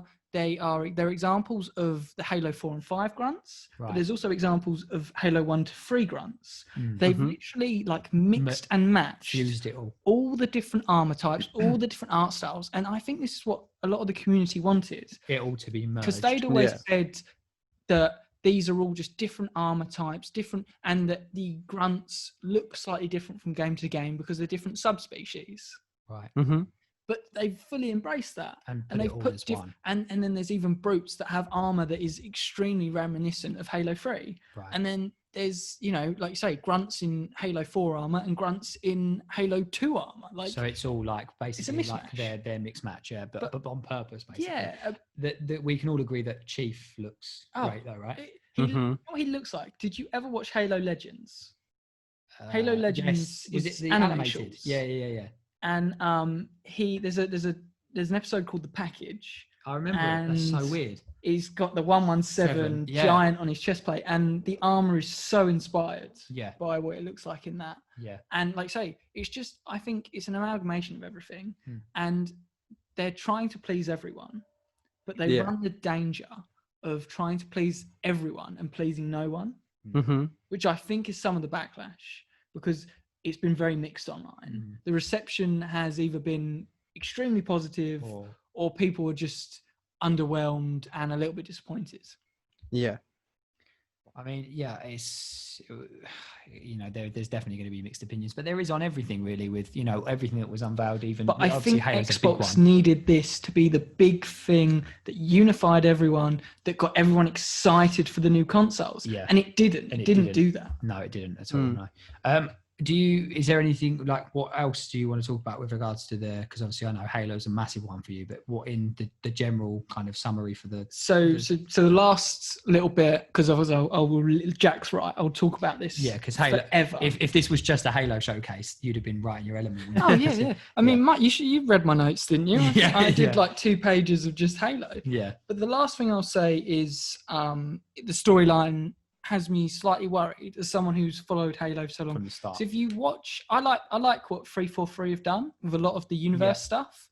If you read the books, they've done a lot of a better job than Bungie has done of in-universe continuity, if you know what that means. Right. It means that everything works better in their version of the Halo universe. Okay. But they've never been so good at the actual game story itself, which is kind of an important part, right? Yeah, of course it is. And they've literally, I've got them all written down here, but I won't go into detail more. But there's about 5 different storylines that was meant to be in their original trilogy of games that they've built up, thrown away, built up, thrown away. And it's getting to the point where it's like, I know they're trying to build something that's going to make everyone happy, but they keep just throwing storylines away and not following through, that it's made everything so inconsistent. And you run the risk of maybe they should have just rebooted it. Because if you look at the actual storylines, the continuity, the Didact was meant to be the main villain for the whole new trilogy. Nope. Killed him off in a comic book. Yeah, he doesn't die at the end of 4, by the way. And then there's so many different storylines, and it's very much, I compare it to Assassin's Creed. They set up so much different stuff for modern day. Yeah. And then every game they seem to change their minds. Change their minds about where it's going, right? But that aside, it looks like they're trying to connect this Halo to Halo Wars 2. And Halo Wars 2 has generally a really, really cool and fun story. So if they sort of merge the two, because I don't know if you know, but Halo Wars 2 basically ends and links straight into Halo 5. Right. So it would make sense if they're trying to link it. And the last thing I'm going to say is, if the Flood aren't in this, I'm going to riot because I want the Flood back. Because they're in Halo Wars 2. That much? They're in Halo Wars 2. But I don't know. I've always been a bit funny about the Flood. They kind of killing the Flood kind of get a bit boring after a while. Do you think? There's something about them. There's this horror aspect. Yeah, no, I love the horror. Doesn't make the sandbox complete without them. But to be honest, for me, I kind of get where you're coming from. A lot of people hate the Prometheans from 4 and 5. What do you think about the Prometheans? Just quickly. I prefer them to the Flood. Yeah, I'm not a fan of like zombie games, really. So it feels like it turns it into a zombie game. I quite like the Flood because I like horror games and like zombie games and stuff. So I quite enjoyed that. There's a creepy atmosphere. There is a creepy, but at the same time, I still think I prefer the Prometheans to the Flood, just because. That's such an unpopular opinion. I know. I think if you look online, that is. Don't get me wrong. I don't love them. I'm elites for life. Yeah. But for me, that weird noise. My ideal is do the Banished, because they're basically a better version of the Covenant anyway, militarily speaking, because basically they have, like you saw in the trailer, crazy technology because they basically just build stuff without any safety regulations, which is why you saw the crazy like red beam guns and stuff. So have them, but also have the Prometheans. And why not also have the Flood? Like, make it as many enemies as you can have. Make it as varied as possible. Versatile, make it like the ultimate Halo experience. Why not? Might as well go all in. Go harder, you go home. Yeah. But anyway, we'll stop. That's unless you guys want to say anything else on Halo. No, I'm all good for Halo. We've Haloed this out. With Halo. What I'm going to say is I'm going to play it no matter what. And I'm hopeful about it. You're hopeful, yeah. Yeah. Is there... Bradley, do you want to talk about anything in particular in the showcase, or just an overall showcase opinion? Overall, like I said, I didn't really expect too much. Kind of the way things have been, game developers have kind of been stum and keeping to themselves. Like the whole Assassin's Creed controversy, where we were like, oh yeah, we're going to get Assassin's Creed reveal, and then it's like, that's it, no gameplay, nothing. And now that we've seen Assassin's Creed gameplay, I think it looks really cool. So like, I'm kind of just waiting. For my expectations, kind of like not really hoping for a lot, but yeah, overall I really liked quite a lot of the games. Yeah, there's obviously some that I'm just not interested by. I'm not really into car games, so like things like Forza didn't really interest me. But I'm sure there's a lot of people out there that see Forza and they're like, wow. Yeah, I agree. Forza on Series X, like things like that. So I think a big part of the showcase kind of not being quite what we anticipated is because a lot of the games weren't things we play. Yeah, perhaps. Yeah, maybe you're right. Yeah, I mean, I kind of disagree with that because I really enjoyed the showcase, and a lot of the stuff that got DLC and stuff is like the Outer Worlds. Yeah. It's like something that I play. Yeah, so yeah, you're right. I there's a lot of games in there I but don't I get play. why you guys. Yeah, there's so a you lot kind of you see the thing and you kind of add it to the this is letdown. So for me, I did, yeah, but there was games in there. Like I said, I wasn't being all naysay. There's quite a few games in there that I am excited for. Games that I thought had a lot of potential.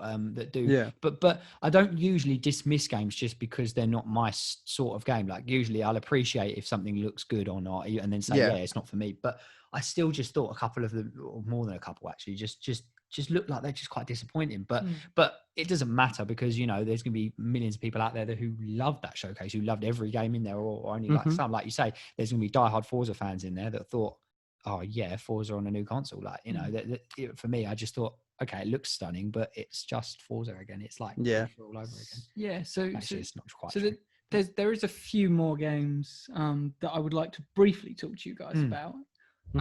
And the first one for me is, did you see the trailer for Avowed? Yes, that was in my list. That was in my yes list. Yeah. I mean, it's being peddled as a new Elder Scrolls-like experience. It looks like. And if you boys know anything about what we spoke about before, do you know who the developer is? Isn't it the New Vegas? It is Obsidian. Yeah. It is indeed. So honestly, because the last one they did before this was Outer Worlds, which also got DLC. I'm excited about that. I'll play that. I'll talk about it. But yeah, so it's been pegged as this Elder Scrolls experience. They mentioned you being a king. Yeah. It was very much Dragon Age meets Elder Scrolls meets. It was this wonderful sort of amalgamation. And it's set in the Pillars of Eternity universe. Right. So for a lot of people, they have their own old school RPG games called Pillars of Eternity. Okay. So you're old school, like you're zoomed out and you control a small squad. Really old school RTSs. Right. So this is an established universe. This is a beloved sort of fantasy sort of setting already by a lot of hardcore gamers. So for me, it's just great developer, already great established setting. Yeah. I've been meaning to play Pillars of Eternity for ages. You know, so I couldn't be more excited. I mean, yeah, Avowed did look good. I thought they looked from the initial presentation, the graphics look great. The first person, you know, you see the arrow, you see the sword and the magic, and I get I love the magic. The way he does the magic. I said that it's so heavily Minds and Moria inspired. Yeah. That is a Balrog coming through there. Yeah, literally. That's but yeah, it does look good. You're right. That was on my yes list. But yeah, I'll be interested to see where that goes, and that will be one I will follow definitely. Yeah, it's definitely interesting to say the least. Yeah, I mean, I think me and Bradley will definitely probably play that to the high heavens. Yeah, you probably will. Yeah. Not so sure about Jack. No, I'll probably give it a go. But I think the only really RPG you've really smashed is The Witcher, right? Yeah, The Witcher 3. Yeah, and even that I never played the ones before. I played The Witcher 3. Which even that I didn't finish. And you didn't play the DLCs. DLCs, no. But RPGs just not really my thing. But like, you know, I'll always ones that I think look really good. I will give a go. I just can't dedicate the time to them. I was going to say, you just play for a certain amount and then move on. It is exactly that, yeah. And yeah, I know. And this is exactly why, just back on what Bradley said a second ago, this is why he said about quickly the Assassin's Creed gameplay that we did get to see. He's saying it looks good. I'm saying bring back the old Assassin's Creed, because I just thought that review is going to be fun. I just thought, disappointment again after seeing that gameplay, and I was so excited. And again, though, it's because it's moved towards RPG again, and but it has moved a little bit back for you. It's moved a tiny bit. It's a small step back. But it took a leap forward and a step back. But for me, it's just, you know, I'm a diehard original Assassin's Creed fan, and yeah, that's all I'll say. But so that's exactly what I mean, though, is that RPG just isn't for me, and that's just I can't do anything else on it. Yeah, I mean, I said, I think there's only 2 more games I want to talk about. If you boys are still happy to talk about this thing. Go for it. So this is one that Jack, actually, you said to me, really sort of piqued my interest, especially when I watched the trailer. Stalker 2. Yeah. So it's not weird like the Game of Girl game. Don't worry, guys. No, it's not that. They're actually just plain right called this one Stalker. Yeah, it gave me really heavy Modern Warfare vibes of that mission when you're in Chernobyl. Yeah. And oh yeah, I remember when that came up, I instantly went, "That's Pripyat." I was like, yeah. Modern Warfare. Yeah. And then I was like, "Oh no, this is definitely not Modern Warfare." And we start seeing really weird stuff. And it's sort of just been pegged. Apparently, this is the first one's on PC. It's not on. I was going to say, because I said to you, didn't I? Stalker 2, yeah. where's Stalker 1? Yeah.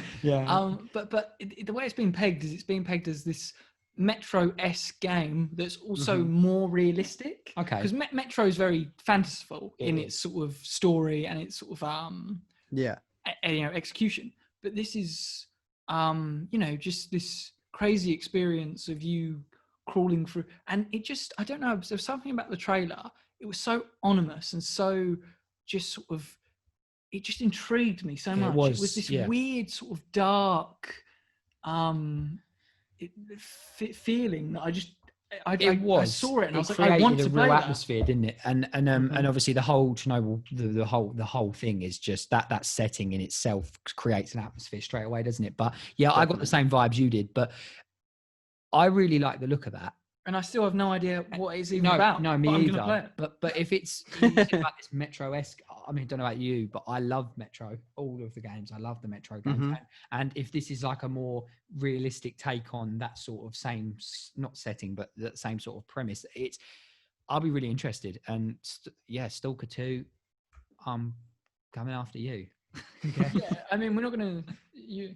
Just again for clarification, this isn't the Game of Girl game. Yeah, we're not stalking anyone. This is hunting people in a nuclear sort of wasteland. Yeah, but yeah, no, that definitely was again on my yes list. So you're picking all the right ones, Chris. Yeah, I mean, you've got to realise this last one. You had to know this was coming. Go on. Can you guess what I'm going to talk about? Oh, Bradley, how much do you want to bet it's Warhammer Darktide? No? Yeah, that's what I was going to guess as well. That was a really long pause. Did you? No? It was for dramatic suspense, wasn't it? Thinking about it. No, it had to be. It is, isn't it? Yeah, no. It's Warhammer 40k. He's like, no, it's Tetris. Yeah, Tetris 2020. But I don't know if you guys know. There's actually this is Fat Shark. It's called the developer, and they made some little games called Vermintide. Yeah, which are basically the exact same game. Yes, I know of Vermintide. Have you played it, Bradley? No, I've never, but I remember like looking at it and kind of being like, do I want to play it? I never got into it. So, I don't have any friends apart from you guys. So brief rundown. So I thought, it's kind of boring on your own.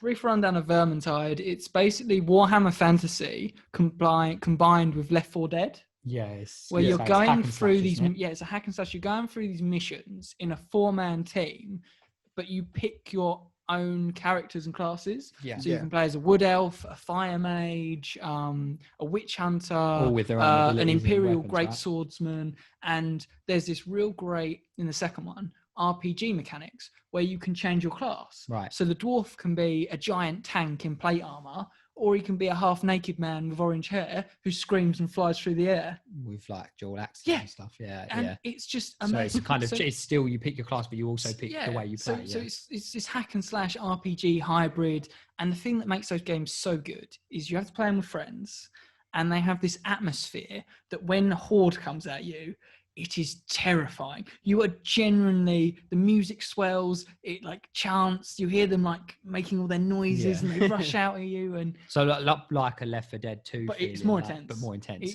And especially as someone who, if you know that setting and you enjoy that setting, one, it's a great way to actually probably get into Warhammer Fantasy.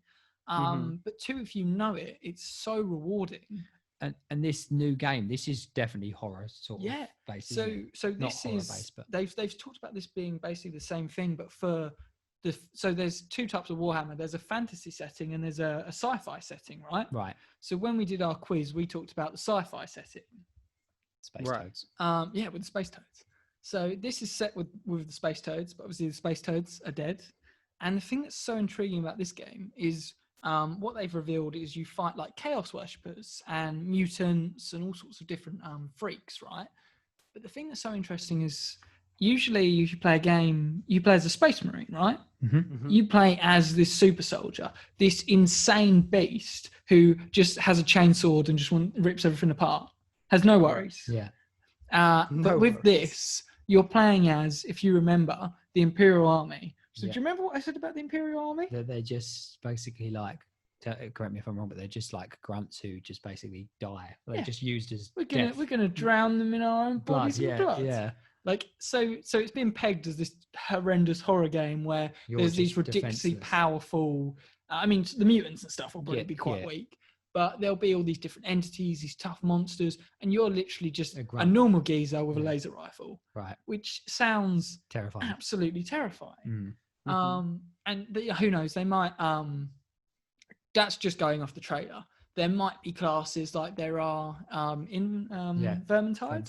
So you but from the looks of it, and going off what they made with Vermintide, this is going to be a great first-person shooter and hack and slash hybrid with horror elements, horror survival, basically. That I think Jack would love as well. Yeah, I mean, I'll be honest, that trailer did interest me, and I straight away messaged you, didn't I, and said, and obviously you kind of explained it to me, and that probably will be one I give a go. Probably, well, we might if it is another team-based thing, I'm sure we'll team up on it and die over and over again, but whatever. But yeah, that's definitely of interest. I think, is there anything else, Bradley, you want to talk about with regards to the game, the showcase?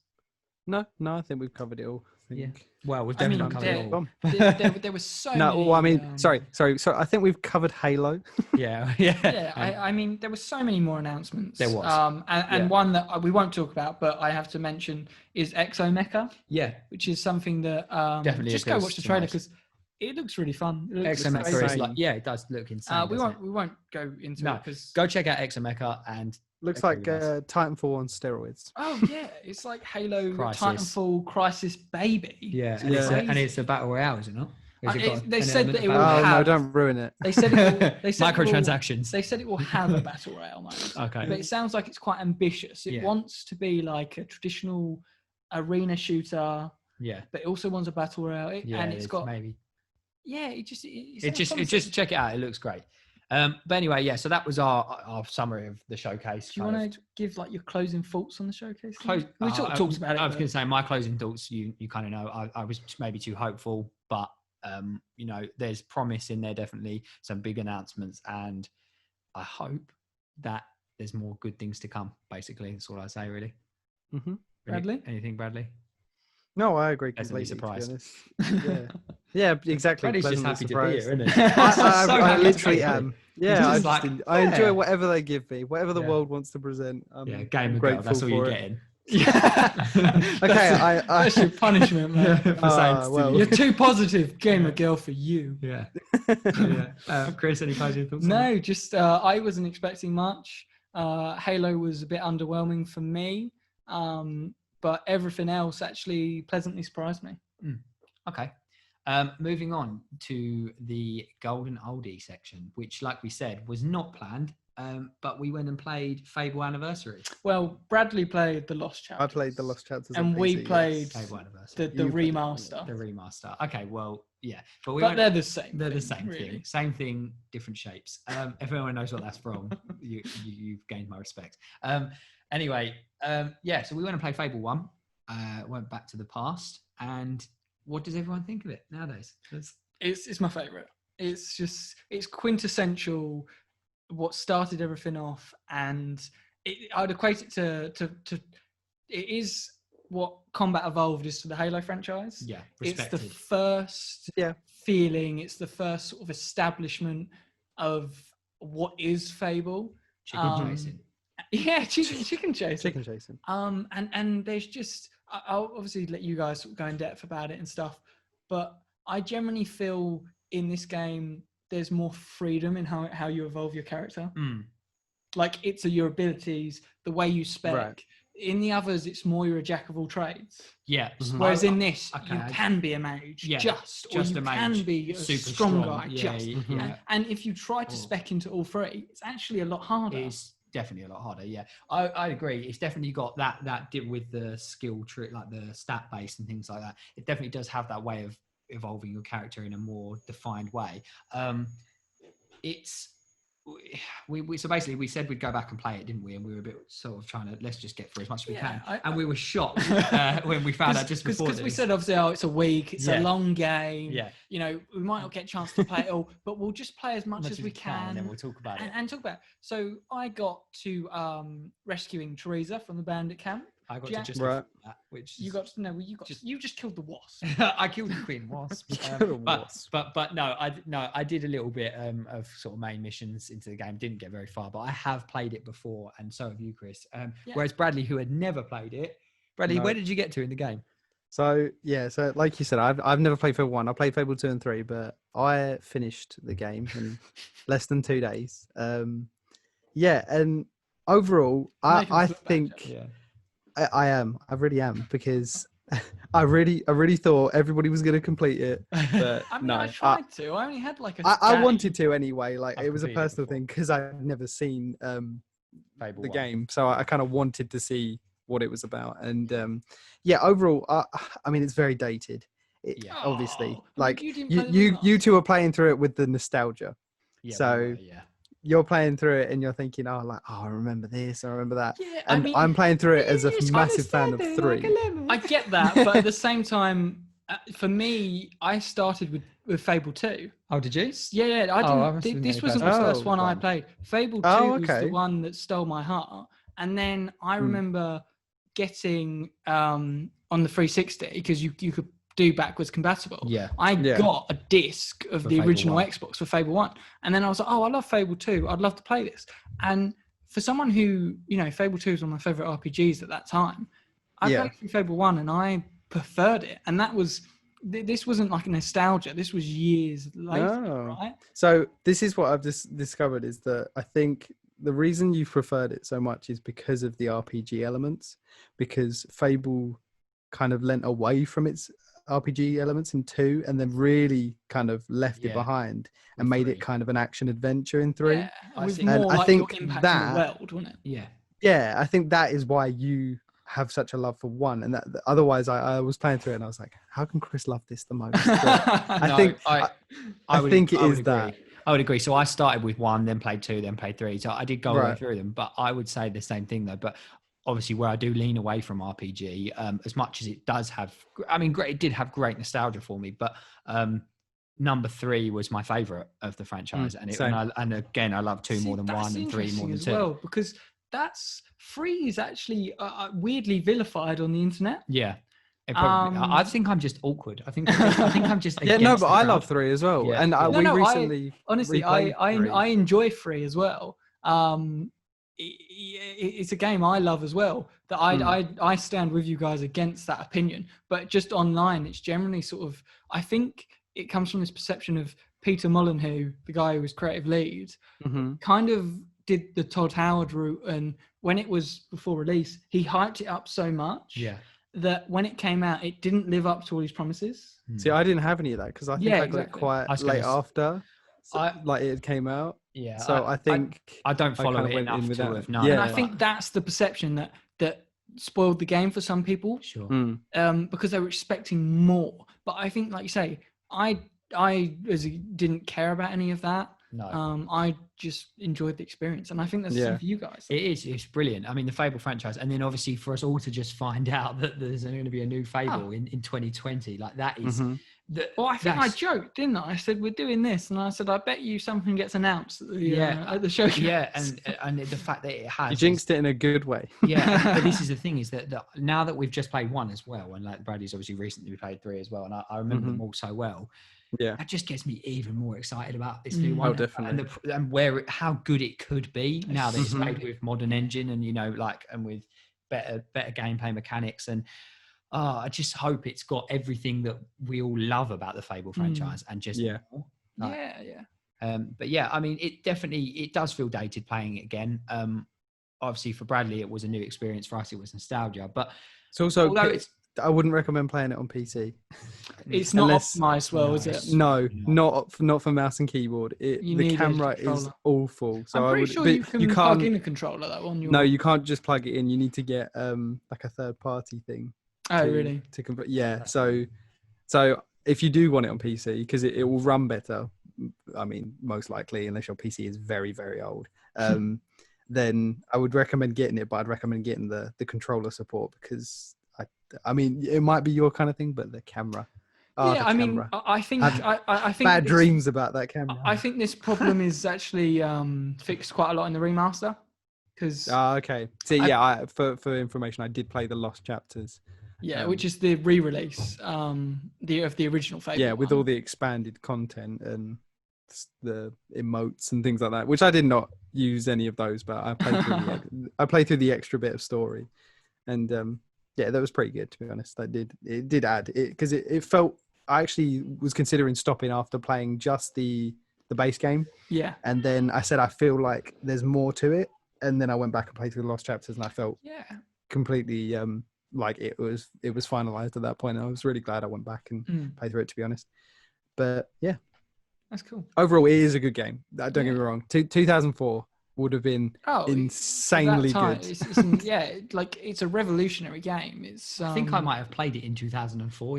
I think because I'm pretty sure I had it when it released. I played it. I played it maybe a year after Fable 2 came out. Right. I think I played Fable 2 maybe about 10,000 times. Do you ever just one thing I say about when we've all been gamers from a young age, right? Do you ever think look back at a game you played when you was really young and you think, I was allowed to play this, and you kind of a bit shocked in yourself. Yeah, I mean, we spoke about this before. Fable 2, I know that's not what we're talking about, but in Fable 2, I can remember for whatever reason when I was a kid, I always did evil playthroughs first. And I remember waking up in the gypsy. I've never done an evil playthrough. Never done it. Yeah, Bradley's a proper angel. Waking up in the gypsy camp as a little kid. Carlo was round. He was playing as the henchman because you could do co-op. Yeah, you could, yeah. And I think the first thing we did was we turned off safety and killed all the gypsies. We wiped out the gypsy camp.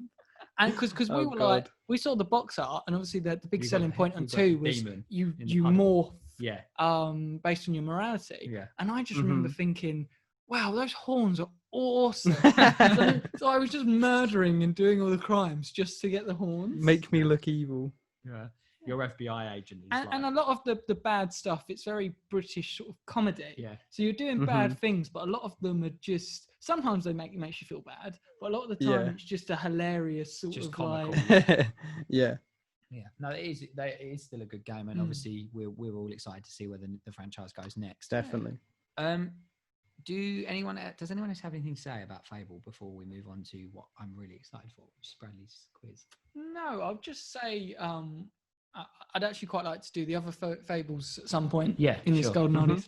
But the thing I'll say is I really like how it's more fantasy and it's more middle-age, sort of medieval Britain. The first Fable. Yeah, it's very, and the thing for me that was so, I think, appealing as a kid is the fact that in Fable 2, the heroes are such because the time period's advanced and the bloodlines have died, heroes are so unique.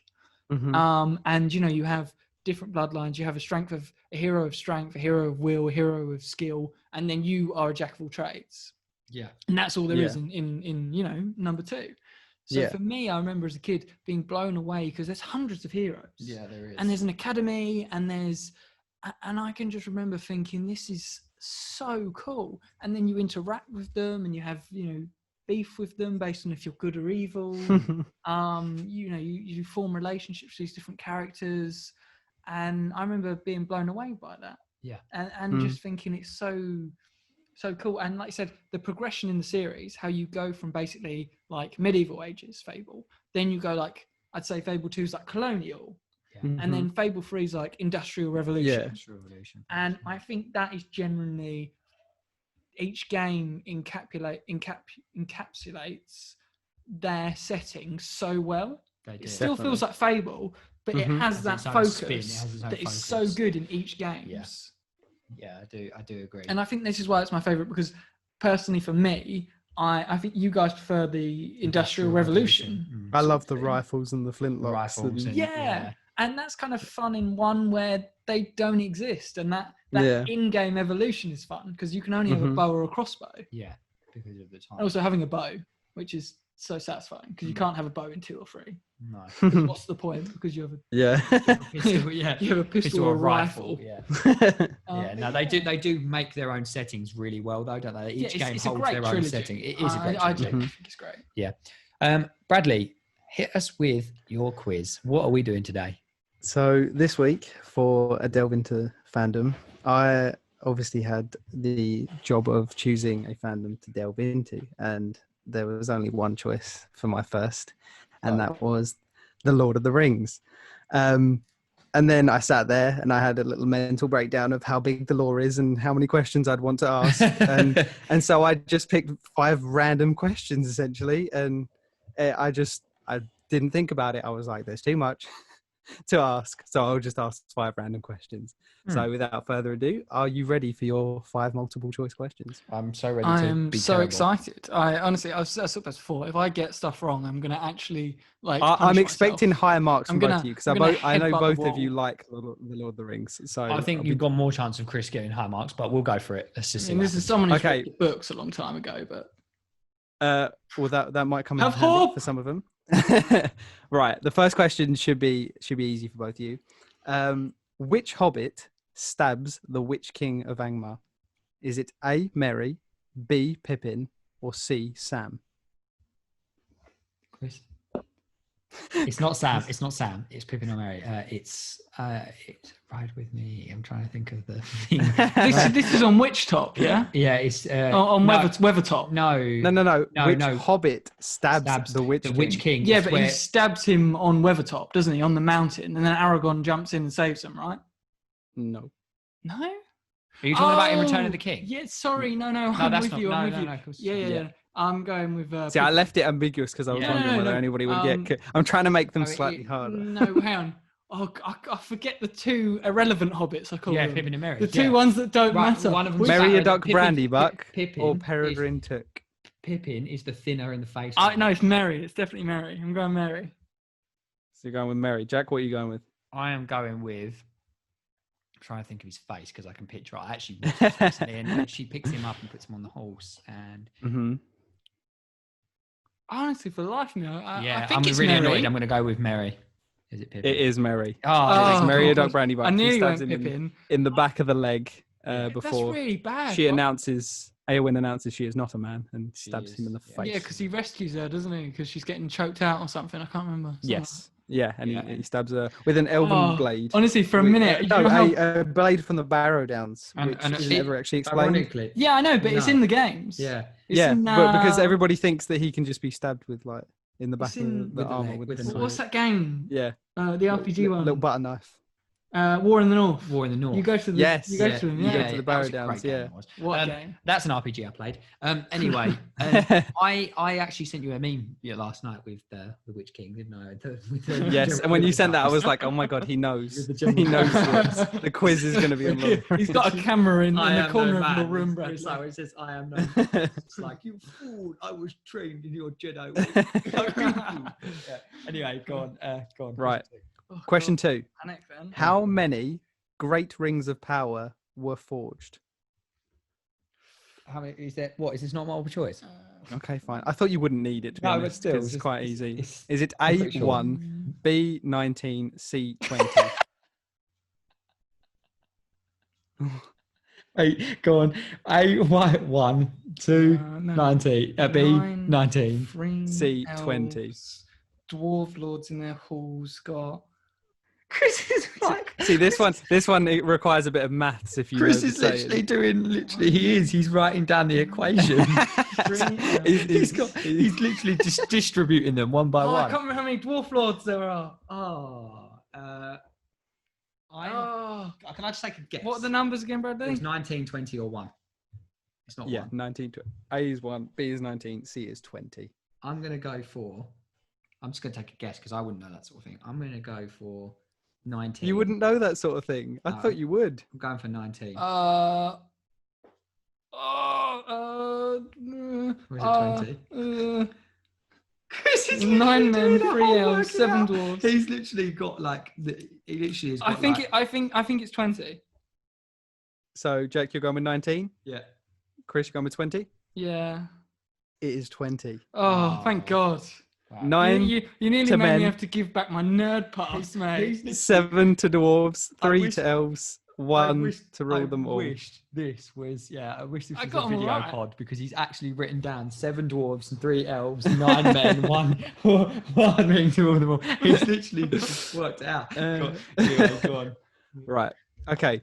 Question 3. Do they get harder from here? Well, I don't know, because this is what I mean. I made up these I'm myself. out. So Yeah, go on. I don't really know. Probably for you, they will. For We need a Chris, they'll drink probably after be this. about the same. No, mate, I've actually been These one- stressed none out of- by these. None of them Getting don't. sweaty palms. None of them require maths anymore, so you're okay. Okay. Question 3. In the two towers, what are the names of the towers referenced? Is it A, Minas Ithil and Minas Tirith? Is it B, Orthanc and Baradur? Or is it C, Amon Hen and Amon Sul? I'm going B. Yeah, I was going to go. So what was A? No, it was Minas Tirith. You said Minas Tirith, didn't you? Minas No, Ithil and Minas Yeah, Tirith. is no, A. I'm going to go B. It is B, Orthanc and Baradur. the Boom. two I knew it towers. wasn't the last one. I feel like you Orthanc copied is me in- there, Jack. No, Minas Tirith. I knew it because of Minas Tirith, and I knew that wasn't right. Yeah, see, that one I was more confident on. I was not confident on the second or the first one, to be honest. Right. Well, Jack, I don't think you have any chance from here on out. This is where it gets really hard. Okay, question 4. When leaving Lothlorien, what does Galadriel give Gimli? Is it A, an elven crafted axe? Is it B, 3 strands of her hair? Or is it C, salted pork? 3 strands of her hair. Jack? I'm going to go for salted pork. Salted pork. It is, in fact, 3 strands of her hair. Chris is going 4 for 4 here. Mate, that's the extended edition, that is. He's pulling out... Well, you said that some of the questions should be obscure, insanely obscure. So Yeah, no, that's what he says, because they're on now- the boat or something, and he's like, she gave me 3 strands of her hair. Oh, that's an awful... That's an awful... That was an awful impression, but whatever. We'll go with it. I know who you meant, so it's fine. He Right, says something Jack, you- like that. you- He's you like can try crying and about guess it. He the gets next really one. emotional. Okay. Even Chris should struggle with this one. I thought I'd throw him some really hard one, but he might be able to deduce. Right. What is the original Sindarin name of Mount Doom? So Sindarin is an Elven, right? elven language. Yes, it's the more modern elven language over Quenya. Anyway, is it A, Anduin, B, Orodruin, or C, Alduin? I love I'm the going to need those pronunciation. again, Bradley. I need the pronunciation. I love the pronunciation. So what is the original Sindarin name of Mount Doom? Yeah. A, Anduin, B, Orodruin, or C, Alduin? Oh, God, I don't know. I'm going to guess C. Alduin, What was B again? Orodruin. I think I'm going to go B. It is, in fact, B. Oh, yes. 5 for 5. Anduin Yes! is the great river that runs through most of Middle Earth. Orodruin is the name of Mount Doom, and C, Alduin, is a dragon in Skyrim or a character in WoW. Yeah, Just I thought I'd mean, throw I have throw to give them in you- there. I had Close. no idea that last one, Bradley. If it was not multi-choice, I would not have got that last one. Well, how many did you get, Chris? I got 5. Got 5 out of 5. I'm proud of you. How many did you get, Jack? I think I got 2. I had to defend. I my got the 2 bet. easy ones. You hang said on. it was Lord of the Rings, Bradley, and I 2, was yeah. like, this, you know, if I get this wrong, I'm going to go in the Great Book of Grudges, Yeah, you which would, is a but- Warhammer thing. I was But going to say, it's actually a great book. Of no, in Warhammer, the dwarves literally have a thing called the Great Book of Grudges, and if anyone does something that has wronged them, you go in the book. I'll shorten your impressions, you know. No, honestly, that's so sick. I need to do some harder ones next time for you, Chris. I'll get No, I mean, to be fair, like, I say, I'll do a set for Jack and a set for you. I give mean, me like a colouring book and some pens or something. but I mean, I think the difference here is Jack's casually watched the movies, right? Mhm. Whereas I have, even though years ago, read most of the books. I've got Children of it's either Turin or Hurin upstairs that I haven't read yet Children of Hurin. that I need to read. And I've also watched all the extended cuts, and I own all the extended cuts, which is the So only you were in reason- a much better position here. Yeah, I'm going to say tactical advantage. which is the only reason I knew about the hair, because I know Gimli like cries about it because he's all like overwhelmed with emotion. Yeah, he's really he's in awe of Galadriel. Yeah. Also, that one could have been worked out because Gimli would never take anything elven. Yeah, I mean, So it was definitely not the elven crafted axe. That you did, Could have been the pork. force me to panic with my maths. Could have been the pork, but I just thought if she's giving out gifts and he just gets a bit of pork. salted. To be fair, he would have been very happy. Yeah. I mean, honestly, you should have seen Jack. He was watching me sitting here Literally, it on was my like, notepad. you know, in the Hangover when the what's his name in the Hangover, the stupid one. What, the fat one? Yeah, when he does the mathematics and all the numbers I are going can't through his think head his and all name, that, that's and he's really doing the annoying. gambling. Yeah. Yeah, that's what Chris's page was doing. Because I got the 9 for men straight away, the 3 for elves, obviously the 1 for Sauron to rule them all. And then I was sitting here and I was like, oh, I can't remember how many the dwarves had. And then I was like, it's got to be 7. And then I was like, It's got to be that's funny. 7, yeah. It's just like Snow White. So Oh my god, yeah, Oh my God. I never thought that before. They ripped 7 him off. Dwarf Lords. Damn Tolkien. I mean, he basically stole most of Norse mythology, like the creation story and stuff. Yeah. Well, But I mean, you know, Anyway, he made it. that was fun. Chris, it's back to you for the quiz next week. Yes! You're obviously I surprising love us. being quiz You're master. surprising us, obviously, so there's no preparation here. I just hope I'm a little I'm bit gonna more bring prepared. the pain. No, I gonna hope I'm more find prepared. something. And The as, pain. which we always finish our podcast though with closing thoughts for the whole Yep. podcast, both random and related. Yeah, I never have any. No, you don't. I am non-thinking. You're a blank slate. Yeah, I would quite like a closing thought from you, Bradley. So I just have too many thoughts, you know? Oh. That can be your closing thought. yeah, that's your. There you go. Too My many closing thoughts. thought is I can't think of one. I have Because too you have many. too many. Nice, Chris. Any closing thoughts? Gandalf would beat the absolute tar out of the stupid guy from Harry Potter. Dumbledore. Gandalf would, because he'd be like, oh, he'd start doing his spells, and Gandalf would whack him over the head with a stick, and then stick the sword through his heart, And it'll be done. and it'd be done. That He'd is have a- none of that faffing around. No, that is no hocus. You know, you've sparked a big hate. Yeah, he has, and I love it. And that's going to be For our closing people. thought. We're not going to talk any more about that. That's our closing thought. Chris, you are a gem for that, and I'm on Chris's side as well. So if anyone Me too, to be fair. whatever. But yeah, Lord of the Right. Rings over the rest. Yeah, I mean, that's all of my closing thoughts. I don't have any closing thoughts today, so I'm going with your one, Chris. And Bradley's just a genius because he has too many closing thoughts. Anyway, yeah. So now we're going to do our regular sign off, and we'll be back next week for another episode. Bye, guys. Cheers for listening. Bye bye. See you later.